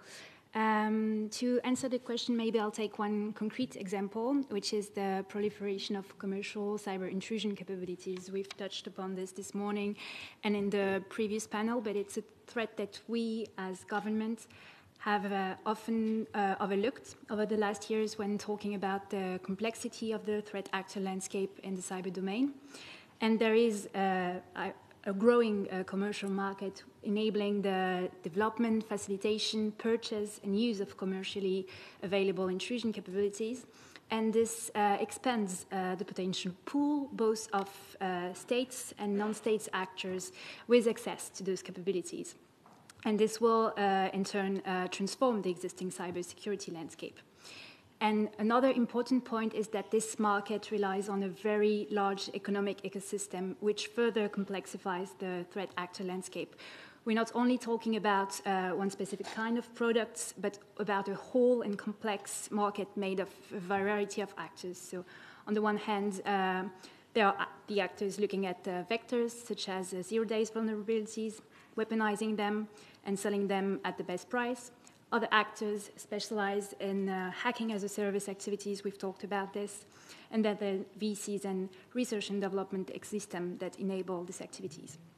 And a few days ago, our cybersecurity agency, ANSSI, issued its cyber threat overview for the year 2023. And as previous years, spywares constituted the most mobilizing threat for the agency. So to go back to your question, I'll try to identify which norms of the framework of responsible behavior are impacted. And it's a really important question because, as you mentioned, this framework doesn't exist in a vacuum. So the first norm that's impacted, and it's quite self-evident, it's that it directly impacts norm 13I from the 2015 GGE report, and particularly its second part, which says that states should seek to prevent the proliferation of malicious ICT tools and techniques. But it's not the only norm impacted. And here I'll rely again on the report issued by our cybersecurity agency, which noted an increase in 2023 in the number of attacks against professional and personal mobile phones in order to spy on targeted individuals. So this directly impacts Norm 13E on the protection of human rights and the referenced GA resolutions on the rights to privacy in the digital age. Then a third point, so far we have mainly seen these tools sold for surveillance purposes, but the report again mentioned that there's a significant increase in the targeting of entities working in strategic areas or which ensure the transmission of sensitive data, such as telecommunication companies. So this could also have a direct impact on Norm 13J on the protection of critical infrastructure and critical information infrastructure. And I'll stop here. Thank you. So we've kind of, with this first set of interventions, we've kind of defined, and I think it's an important part of solving any problem is trying to, first of all, identify what is the problem that we're trying to fix. So I think with this first set of interventions, we've kind of clarified what could potentially be the impact that these, the complexity of the threat actors landscape and the different tools, the different technologies that they're using could have on the framework itself. We've heard about stability, we've heard about accountability, we've heard about capacities and the need for states to be equipped. We've heard the issues of skills shortage and some pretty impressive and depressive figures when it comes to a potential lack of 80 million positions, which is quite impressive, I have to say. So we now understand better what is the problem. So let's try to understand now, and this is where my call for optimism came at the beginning of the panel, is really trying to see, okay, well, this framework was designed with a purpose. And the purpose, whether it was explicit or not, was really that of helping states be better prepared, better equipped, and make them safer, make them, make the digital domain safer and open and secure and stable. So clearly, this framework exists to provide tools for states to be better. So the question is really about how can we use it? Now that if we move from the general principles and the general purpose of the framework, to which we can all agree, in practice, how can the framework offer usable tools and practices to states that can be used to prevent, disrupt, or mitigate the many impacts that we've heard over the last 2 days, but even in the last 15 minutes since we started this new panel. So as promised, I'm going to go for this question in reverse order, and then we'll change again at the beginning. So Dania, would you like to go first? Thank you, Giacomo. So to answer this question, this framework, and I think it's Catherine who said that yesterday, is both a sufficient and flexible tool to prevent and mitigate the increased complexity of the threat actor landscape. But for that, it needs to be implemented and or operationalized. And it's the main idea underpinning the proposal for a program of action that was tabled during the previous OEWG and then in two successive resolutions in first committee. So the main idea of the program of action, it's really similar to the program of action on small arms and light weapons, is to implement this consensual framework that was agreed upon in several consensual resolutions, lastly in resolution 7619 of the General Assembly.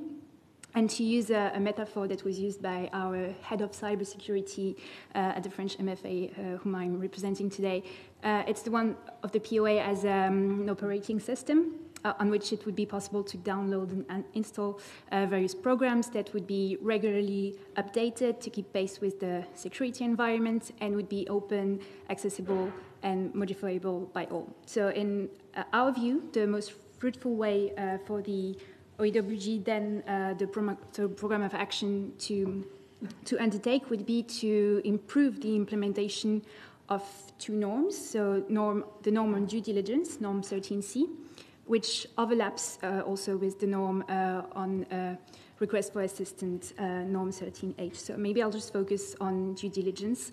So norm 13C states that states should not knowingly allow their territory to be used for internationally wrongful acts. And this is a very rich norm. It raises an expectation of general prevention, which is an expectation of means, really. So states should take appropriate measures in accordance with their capacities. So the identification of relevant capacities and policies at national level can facilitate the implementation of these norms. And here we touch upon capacity building issues, which is one of the pillars of the POA proposal. So in our view, this norm applies to activities by states, but also, and it's very important, non-state actors. And this is why during the previous OEWG, we suggested together with a group of states that some form of due diligence applicable to the private sector could also be considered. 2021 GGE report provided specific guidance concerning this norm, included that in the event that a state lacks the capacity to address such an act, it may consider seeking assistance from other states or the private sector, as was mentioned by Anne-Marie. So norm 13C also overlaps with norm 13H. I'll stop here. Thank you. Thank you.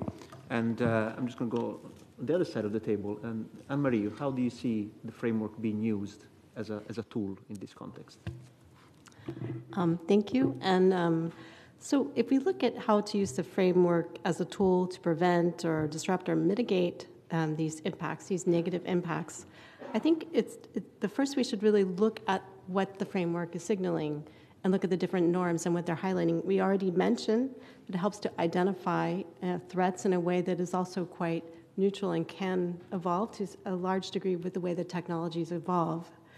And so if we looked at a particular norm, and again, I think supply chain is a quite interesting one because it's very clearly involving the private sector. So states should take reasonable steps to ensure the integrity of the supply chain. If we try to unpack what that means, we go down and we would look at, well, then how do we ensure the integrity of the supply chain? Supply chain is a quite complicated construct with many companies around the world that are subject to different jurisdictions. What would be needed by states to ensure that the supply chain is safe, that it doesn't have vulnerabilities that expose it? We heard about many of these supply chain attacks. And that means developing quite close cooperations with different commercial actors, with the ones that are developing these technologies, and perhaps set standards. There has been work done on this under Swiss government mandate, and I believe Diplo was also involved in this, looking at the supply chain integrity, but really bringing it down to, like, what does this mean? It's not just that we can say, oh, the supply chain is safe. We have to understand what the technologies are, what the vulnerabilities are, how to detect the vulnerabilities, and then how to quickly respond to those vulnerabilities once they are found. And so this really shows the kind of cooperation that has to be done with the private sector, with the non-state sector, as well as a way that many states and governments and companies around the world have to work together if we were going to find these vulnerabilities and try to make the supply chain safe. And so it's not, to really implement it, we have to develop a kind of system, and perhaps the program of action is something that could be this, a platform in which these different actors that have the right kinds of expertise can then work together to do the parts that they can bring to that to really achieve what that norm is saying. So I think that if we're looking at how we want to implement these norms, we have to understand, again, going back to my first point, what does each actor have in terms of the expertise that they can bring?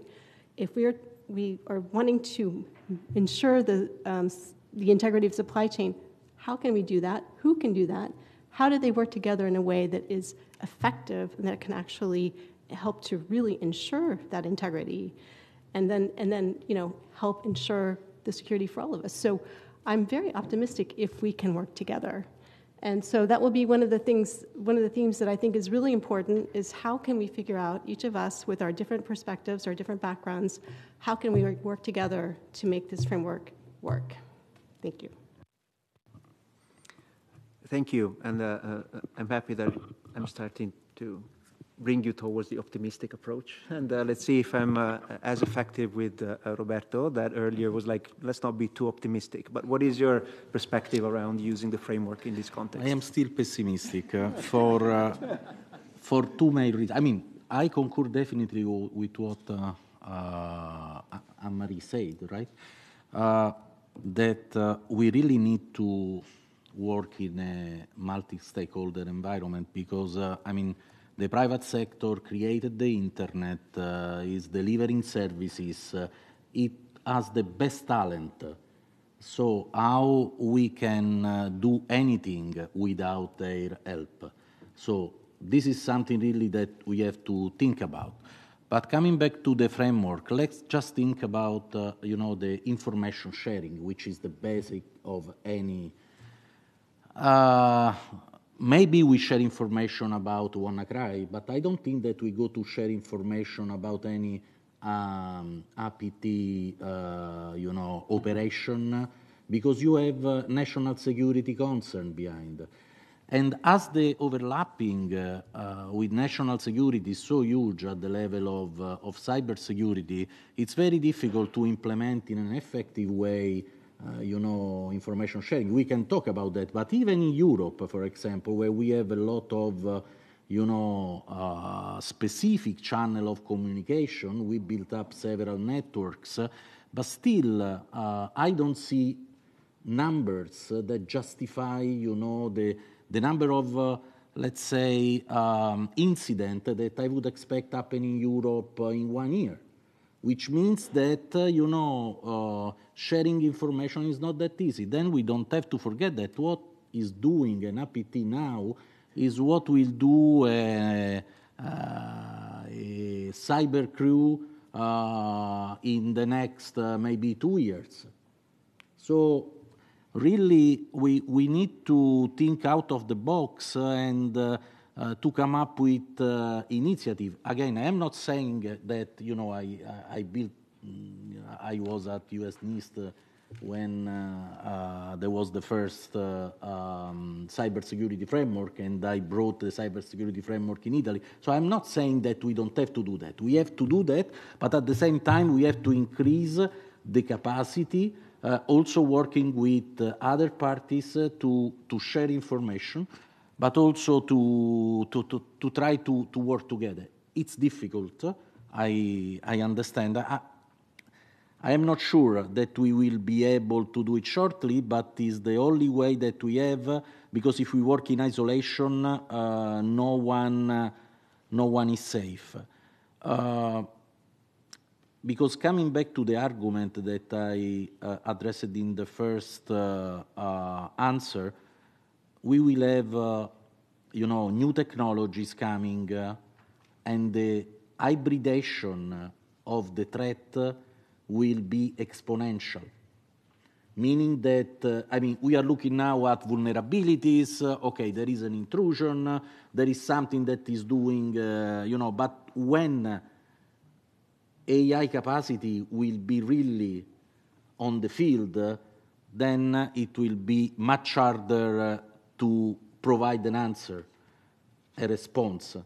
Also, countries that are very well organized will be in real trouble. And we already are, because of course we are able to defend our infrastructure, but we are not able to defend all the business that we have in the country.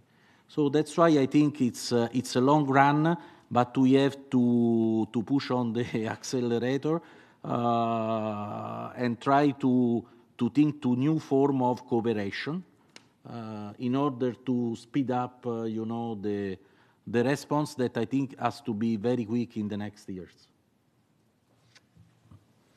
Thank you. Daniela, over to you. Thank you, Giacomo. Well, I do believe that the framework already provides us with several collaboration avenues that are enhanced through the current OEWG. And hopefully, of course, we will. They will be incorporated and strengthened within the new mechanism of permanent dialogue. I do coincide with my fellow panelists when they talk about the element of collaboration when trying to prevent, disrupt, and mitigate impacts of malicious uses of ICTs. But while speaking from my national and personal experience, we do see that those national efforts can be, of course, leveraged and can be more effectively used, put in use, if those are complemented with all partnerships and the participation of other international fora, of other international partnerships, Anne-Marie already referred to this more eloquently than myself in her previous intervention. And we are clear that the governments are not the main actors in the cyberspace. But of course, we do have an important responsibility to ensure that this is a safe, free, neutral, interconnected, inclusive space. And to achieve this, we do need to work very closely with collaboration with other sectors in order to maintain the spirit of innovation and development for the benefit of our communities. And specifically, I think the framework provides us with ways to build trust and confidence among such multi-stakeholders, which I see is an integral part of this framework. And it's, of course, to be seen in complementarity with the implementation of the standards of responsible state behavior for states and non-state actors as well. And of course, this is also an essential frame of reference for the development of cyber diplomacy. Recently, this week, we have a regional meeting on our CBM's regional working group, and we had a very productive and very productive discussions regarding cyber diplomacy and the role it plays in the whole business of building trust and building interactions to mitigate and to respond to threats in the cyberspace. So I will just close saying that we do need to take advantage and we do need to leverage this peace approach through CBMs, not just to respond or mitigate once the threat or the risk is upon us, but also to promote this environment of trust and transparency through a more comprehensive commitment throughout all the ecosystem. Thank you. Sheila, over to you. Thanks, Giacomo. I thought I would focus my remarks for this question on how the framework addresses and can help support member states who are victims of malicious ICT operations. In general, I think I said this in my last comments, the framework provides a strategic roadmap. It is not the emergency responders, it's a set of recommendations that states have affirmed. That said, these are political commitments that when states actually follow through with them can have real meaning and weight. One of the strongest features, perhaps, of the framework is in the area of cooperation between and among states. Through the affirmation of this framework, states have committed to respond to requests for assistance from other states that are suffering from serious cyber incidents. By highlighting CBMs on communications channels, the framework is urging states to set up channels prior to a crisis situation to aid in the incident recovery and facilitate de-escalation between states. By articulating the cyber threats and effects of most concern to international peace and security, the framework helps states assess the severity of a cyber incident and appropriately respond to hold perpetrators accountable. The framework also recognizes the need for collaboration with all other stakeholders, including in responding to cyber incidents, given their unique capabilities and expertise. By explaining how international law applies, such as the law of state responsibility, the framework helps states understand what international law rights and obligations would be applicable to victims of a cyber incident. The framework defines standards of behavior for all states, including those who are victims of a cyber incident and those with the capabilities and desire to provide cyber incident response assistance. But of course, the framework articulates these standards, but it is not self-enforcing or self-implementing. States are expected to take up these recommendations so that they aren't just words. This can include and should include incorporating principles into domestic policy, supporting regional cooperation, and other work at the multilateral level. As Daniela noted, OAS had an important meeting earlier this week of the Cyber CBMs group, as did the ASEAN Regional Forum. These are both very active regional working groups that contribute meaningfully in this space. Support for this sort of practical collaboration is also why we are supportive of the OAWG's work to develop a global POC directory to put some of these principles into practice at the global level. Furthermore, the framework's continued relevance will depend on states themselves in prioritizing implementation and an action-oriented approach, while also, at a strategic level, being willing to evolve the framework as needed in the future as the cyber threat environment evolves and our understanding of state behavior evolves. These pillars are central to the program of action, as others have mentioned, and are what we, the U.S., will continue to prioritize. Thank you. Thank you. And Ernst, last but not least, thank you for your patience. What is your perspective on this? Yeah, of course, always the risk of being the last that you will double some of the remarks made just now by Sheila and also Dania. I will focus on three elements. That's the applicability of international law, due diligence, which I'll explain, and capacity building. Like Sheila was just mentioned also the international law, states can be held accountable for the behavior of their proxies. And international law, which is part of the framework of responsible state behavior, does apply in these situations. And we have clear guidelines for the responsibility of states toward the use of proxies. States have recognized by consensus that law of state responsibility applies to cyberspace. This body of law considers that an action of a non-state threat actor can be attributable to a state if these proxies are organs of the state, or in case the state has effective control over the non-state threat actor.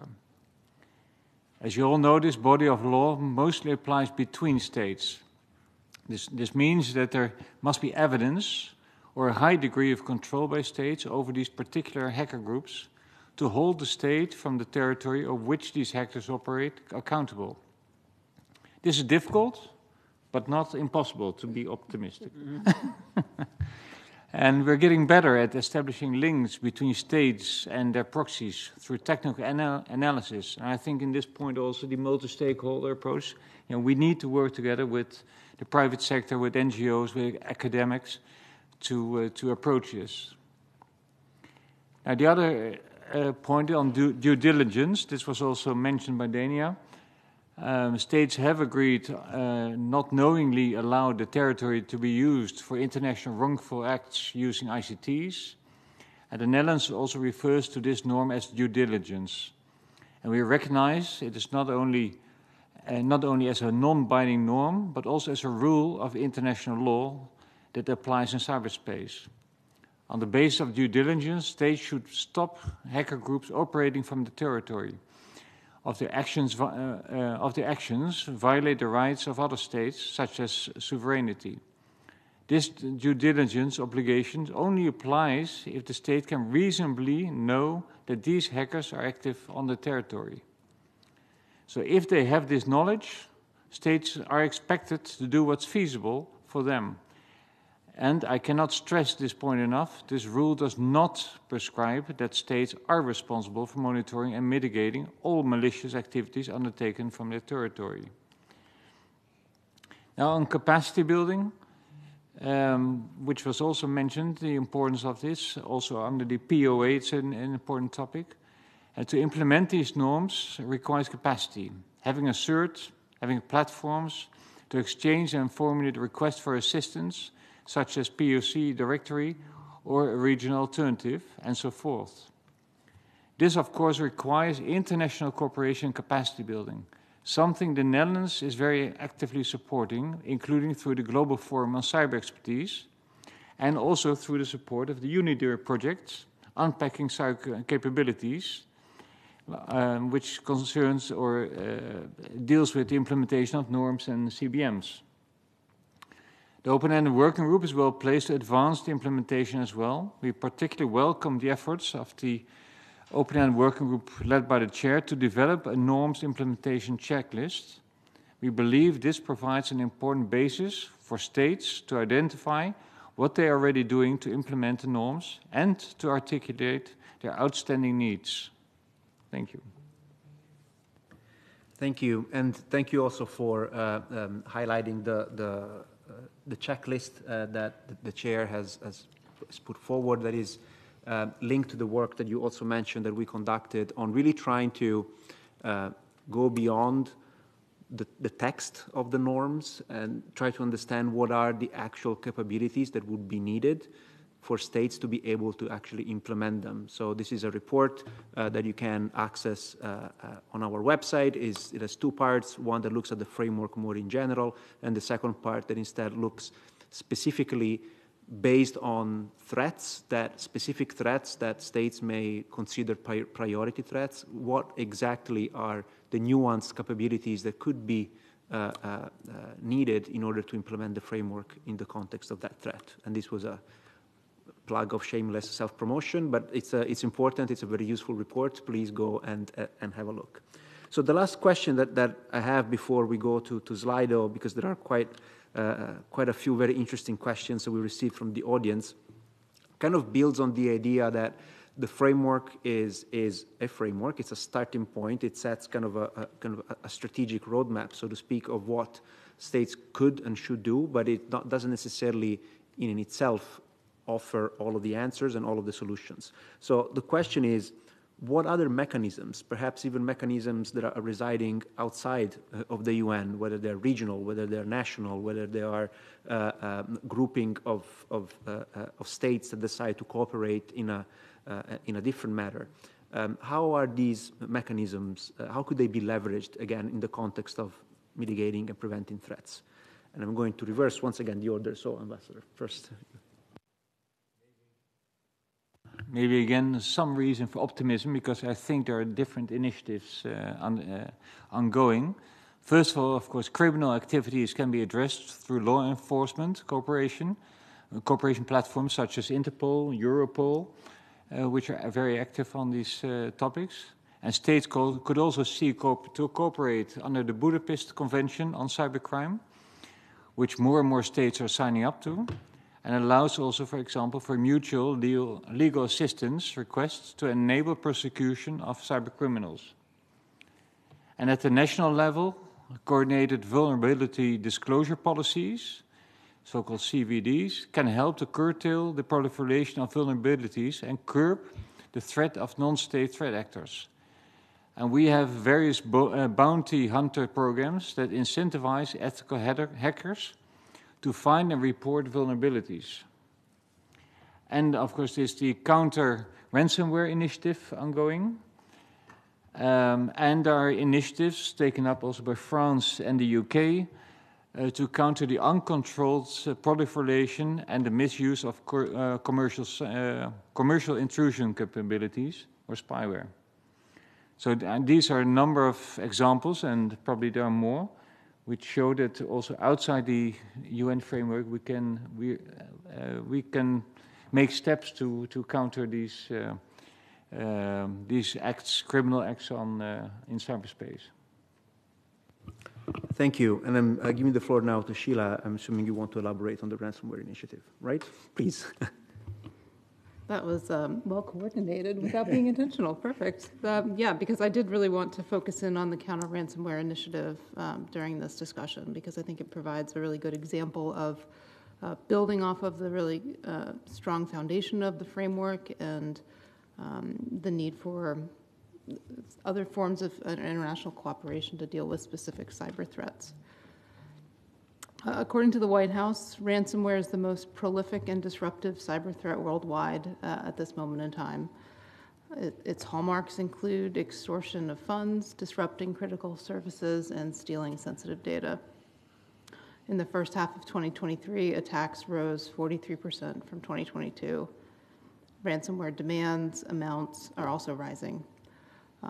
To us, it seems like the definition of a transnational cyber threat, with attackers in one country, victims around the world, and networks used globally, both the ICT networks themselves as well as financial networks that are used to launder the funds.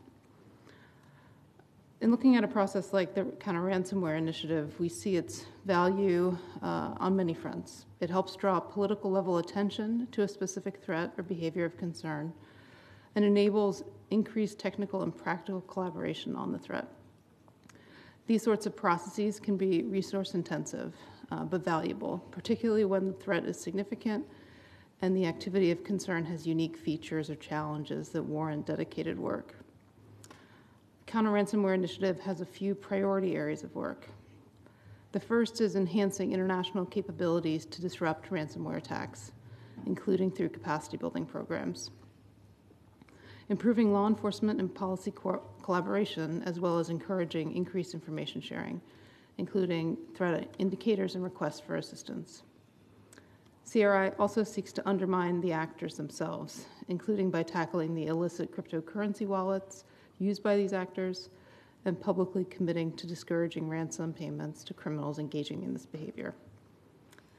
In looking at the relationship between CRI and the framework and the UN processes, recent OWG reports have called out ransomware as a cyber tool of concern for several years.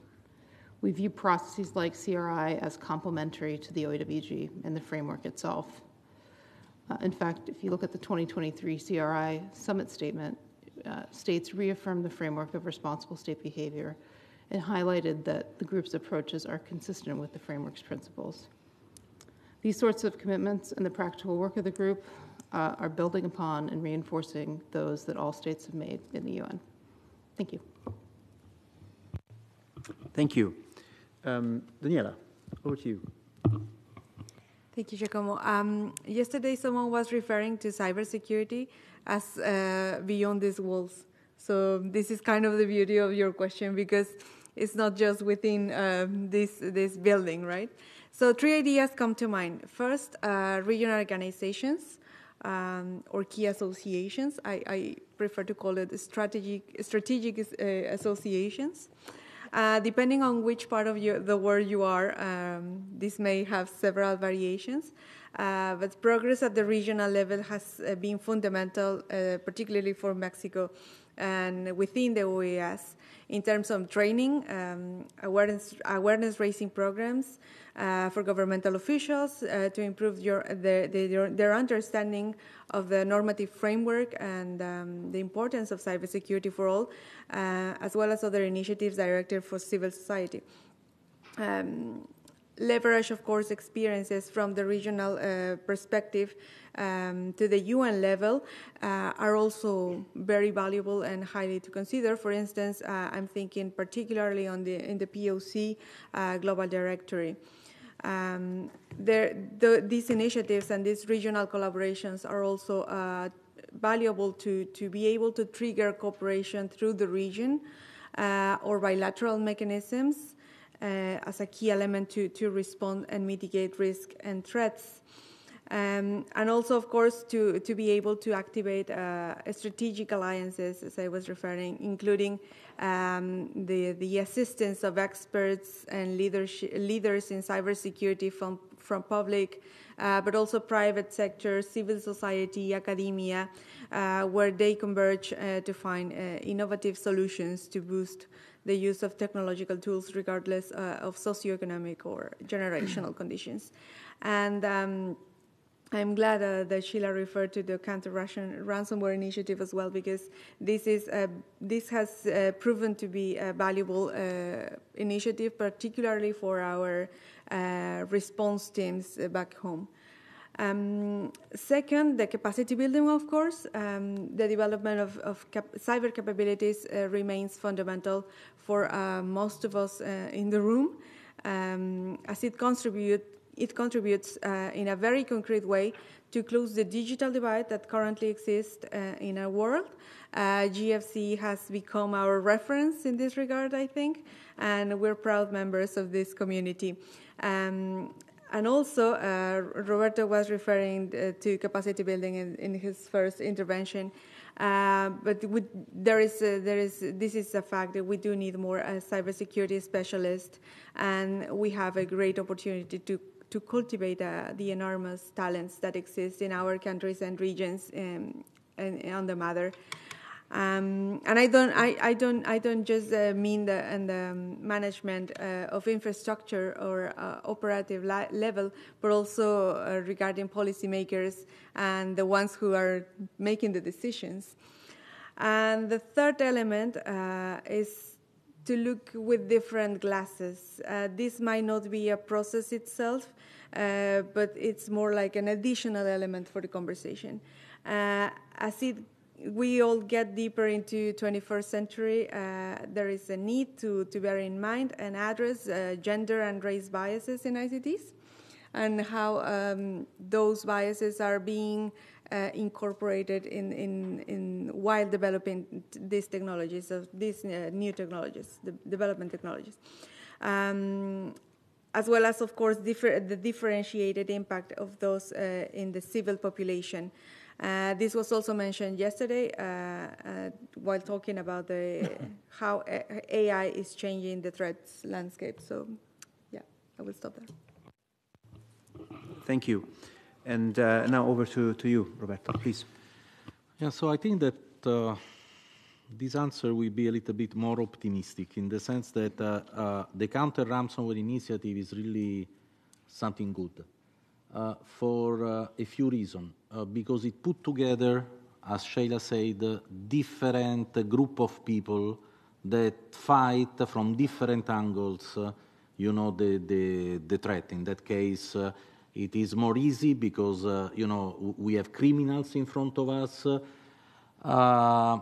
And this allows to counter the threat from a legislative viewpoint, because in order to do what has been said, to avoid illicit activity inside its territory, you also need to have appropriate norms in your country in order that you can freeze information, you can do things, and you can also align with other countries in order that, the freezing of a server in another country will take just a few minutes, possibly, okay? So from this perspective, the counter-ransomware initiative is really a breakthrough because, before we were working on, the CSERT network, which is good, but it's a technical network. So it doesn't look at all the other aspects. In counter-ransomware initiative, we also look, as has been said, to how to, to follow the money, how to, investigate, how to disrupt, which is a reasonable bunch of things that put together make the difference. So, and this comes back to my previous point. We have to work together. We have to align our efforts. And for me, this is a great example. There is also another example that I would like to cite, which is the European Cyclone Network that now became formally established with the NIS2 directive, and that France and Italy push for the creation. I think that it's also important to have this intermediate level of interconnection between different governments in order, to really understand what is the picture of the situation around us when we have to act then in order to respond quickly to a threat. And we cannot do that only looking at the data of the CSERT network, because on the other hand, we have the president or the prime minister that we have to keep aware of what's going on. So, and there is a huge difference when you talk to techies and when you talk to the government, to politicians. So, but then I think, and I am a little bit provocative here, and then I stop talking, that maybe also looking at the good results that of the counter-ransomware initiative, maybe it's the time to create something, some organization, multi-stakeholder, including the private sector, that is able, to carry out some objective that for any country working in isolation, we have plenty of problems when we are in our country. We are busy with many things. So maybe someone that take care of the collaborations, taking care of bringing the main results, like the alignment of legislation, like, how to pursue, how to be resilient. For example, also including capacity building programs. I think that we should start talking about that. Thank you. Anne-Marie, over to you. Thank you. And I have to say, I really love this question because it really speaks to, I think, to something that we've been working on that has been talked about a lot, about bringing so much of the work that has been done outside of the UN together. And when we look at what the framework calls for and we talk about what it would take to actually implement these norms, it can be a little daunting. It can seem like, how can we do this? But the good news is a lot of this work has already been done in a lot of other initiatives, and some of them have been mentioned here, but I also want to raise again the Paris Call, which is Trust and Security in Cyberspace, certainly Pall Mall process, which is now looking at cyber intrusion, which has also been mentioned, but the Global Network Initiative, which looks at privacy and freedom of speech online, the Christchurch Call and the Zurich-London recommendations that look at preventing violent extremism online. And then there are a number of other, also the good work that's been done at the regional level on CBMs in OSCE in Europe, in Asia, in Southeast Asia, in Latin America. And so there's been a lot of practical work done on this, as well as analogous initiatives in which multi-stakeholder collaboration processes have been developed. And so this goes to the second thing I want to talk about is the translation, what I call the translation from basically technology to policy or policy to technology, which is something also that Roberta just talked about. This is an essential exercise that has to be done. We have to understand how do we take the intent and spirit of our international laws and our legal frameworks and translate that to the activities that are happening in cyber? And what does that also mean from a technical point of view? And so people need to talk to each other. Technical people need to understand policy people. Policy people need to understand technical people so that we can make that translation. We say that international law applies to cyberspace, but it's always the how. And this is really the crucial part. But there are a lot of people that are already starting to work on this. You talked about CERTs, and also FIRST, the Forum of Incident Response Teams, is an excellent resource, and they have looked at a lot of these other things. So what we need to do is bring these different initiatives and all of this work together in a coherent way so that we can attack these challenges. Now, how do we do it? I have some ideas, but there has been work done there have been other multi-stakeholder initiatives which different actors from commercial, civil society, and governments have found ways of working together, and I think we can draw inspiration from them. Two of them that I'm very familiar with, which I think is a good analogy, is in the private security sector, the physical, originally private security sector, which has a lot of similar challenges to cyber. So I would point to the Moderator document, which is a document that was developed by the Swiss government and the ICRC, translating international humanitarian law principles to apply to private security actors who are providing private security services in the context of armed conflict. And this kind of exercise of saying, what do these standards mean for state? How do we translate them to be effective for private actors is something, a very important exercise if we want to preserve that intent and spirit of the laws. Now, the final point I want to make is the need, again, for us to collaborate. And I just want to highlight one thing. So what is civil society here to do? Okay, we're not the companies, we're not the governments, but we are the ones that can say, how is this stuff working? In different contexts, in different regions, in very different economic circumstances, how are these policies actually working? Are they working? Are they not working? And so you need to keep us also in this mix because we can signal the things that do work and the things that don't and work together with you. So thank you. Thank you. And Enya, over to you. Thank you, Giacomo. So, of course, there are a lot of fruitful processes outside of the UN, a lot of which have been listed already. So maybe I'll focus on the formal process, which tackles the proliferation and responsible use of commercial intrusion capabilities.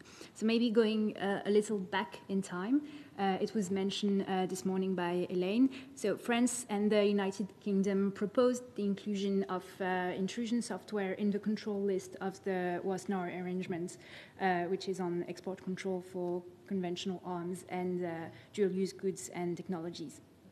And 6 years ago, France launched the Paris Call for Trust and Security in Cyberspace, which recognized non-proliferation as one of the 9 main principles to ensure trust and security in cyberspace. And most recently, with the UK, we launched the formal process on cyber intrusion during the Lancaster House conference on February 6 and 7. And this is, and it's really important, a multi-stakeholder process aiming at elaborating a step-by-step relevant policy options and shape the market to address this issue. So the formal declaration was issued. This declaration, among other things, proposes an initial list of principles that could guide future work on the topic, on accountability, precision, oversight, transparency, as well as working definitions that could support the work.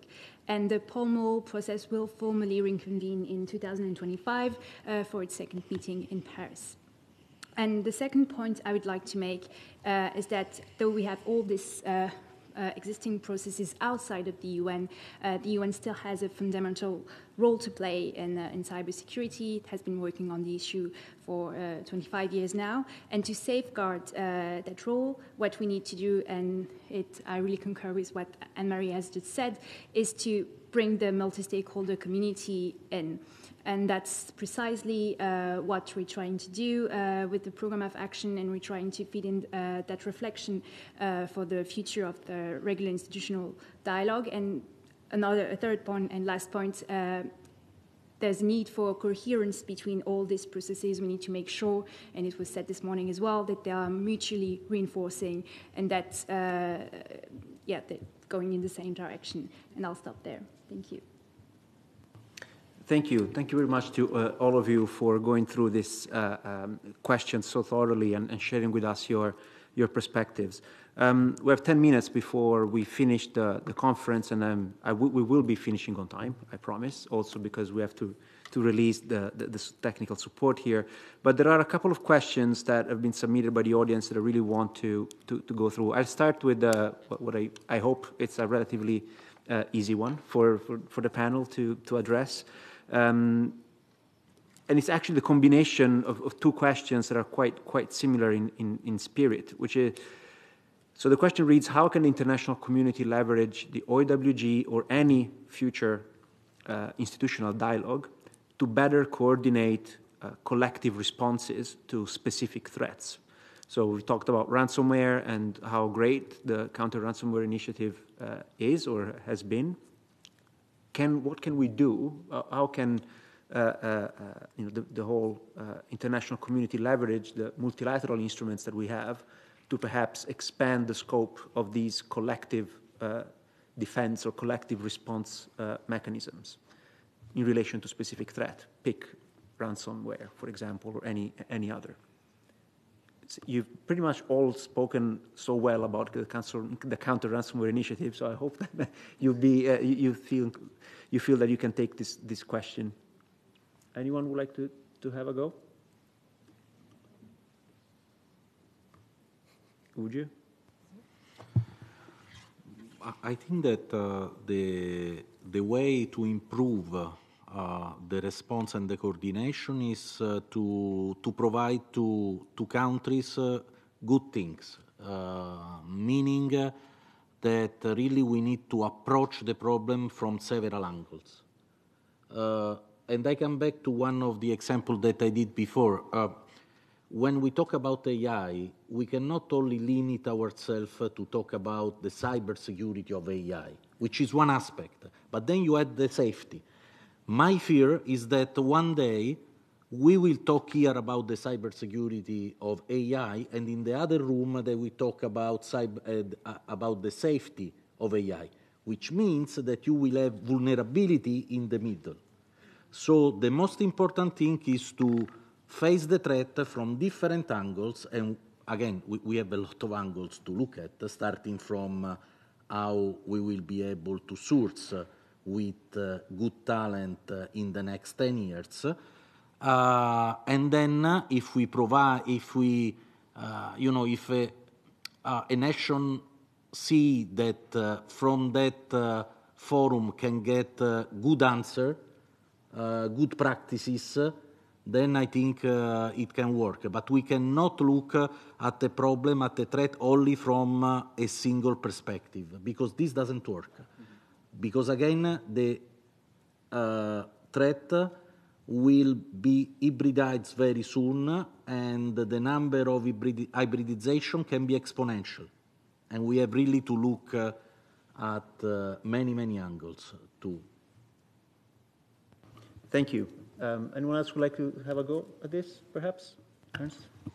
Thank you. Just one point I would like to stress also is, the number of vulnerabilities which we still have in our systems is way too many, and that's one point also we should move to more secure products. The responsibility is too much with the users, with the companies, with the organizations, and especially small, medium-sized companies or organizations, they don't have the capabilities to protect themselves. And it should be a really responsibility from the providers of software, of hardware, to provide secure products. And I think that's where we all have a responsibility to enforce that. I know that also industries, if you talk with them, they agree with it, but it should happen really to at least close the gaps much more and make it more difficult to attack. Thank you. There is one question that I think, since there are so many representatives of different governments sitting at the table, I'm sure you'll appreciate this question that reads as such: so retaining skills is not just a technical skills issue, but affects also the diplomatic service.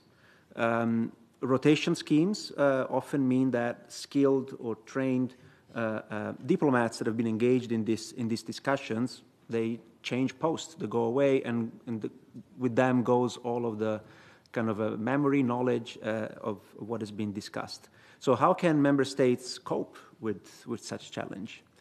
I don't know if anyone has actually solved the problem, but at least, other than just acknowledging it, have you come up with the concrete mechanisms to make sure that the knowledge is captured, the institutional memory is maintained, even in light of all of the changes?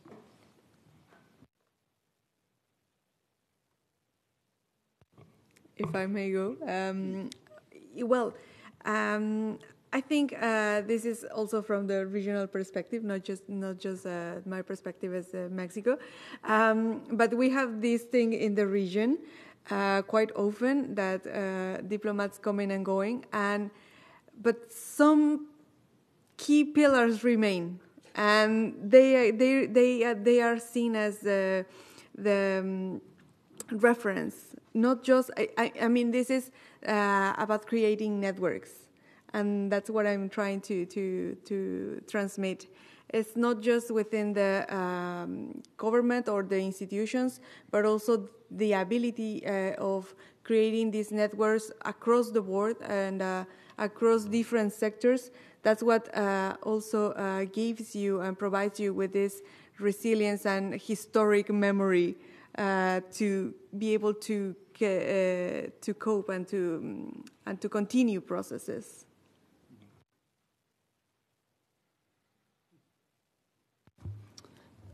This issue of cyber diplomacy and how to get our diplomats more comfortable with this area has been a challenge within the U.S. ever since our cyber coordinator's office was established in 2011. It's an issue that really, when you dig into it, there are fundamental foreign policy dynamics that would be familiar to any diplomat, but they hear the term cybersecurity and they think we're the IT managers for the building. So that's been a real focus for us. We want our diplomats to be able to engage comfortably on these issues and to be able to talk to foreign governments and explain U.S. policy in this space. And ever since the founding of the office, the original office 13 years ago, we have been devoting energy and resources into training our diplomats through extensive courses in Washington or out in the field, where we bring in the interagency to explain many different facets of U.S. cyber foreign policy and what the State Department does. Another angle to this, though, is also, when we come to these multilateral venues, it's not just a single diplomat that has knowledge of what the country, what our position is. We are, our team includes lawyers and the interagency folks who are understanding these issues quite well. So I think from the beginning we have sought to integrate the negotiations here, our policy on the framework across our interagency, so that it is a well-understood concept and that we can continue to maintain our policy positions and dig into it, no matter who's in the chair. Thank you. We just have about 90 seconds left, so I'm determined to finish the conference on time. It's been a long day and a half. So first and foremost, please join me in a round of applause to thank our great speakers.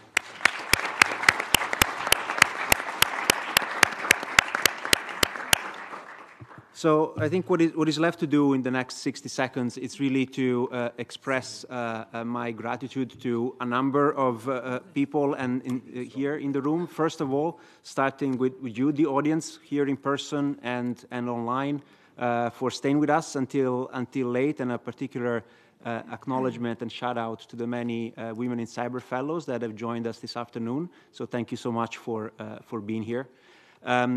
Next, I would like to thank my amazing team, without whom this conference could never have taken place.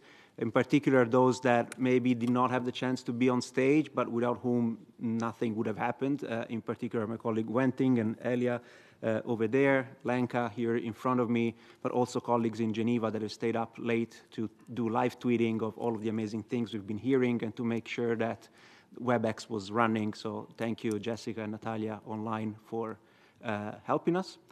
And then, of course, last but not least, I would like to thank our donors, and echoing again what Robin said, UNIDIR is a voluntary funded organization, and none of the things that we do would be possible without the generous contribution of our donors, and this conference was possible because of the generosity of the governments of France, Germany, Italy, the Netherlands, Norway, Switzerland, and by Microsoft. So thank you again for joining us. I hope you enjoyed this conference, and let me renew the invitation to those of you here in the room to join us on the West Terrace on the 4th floor. Thank you so much.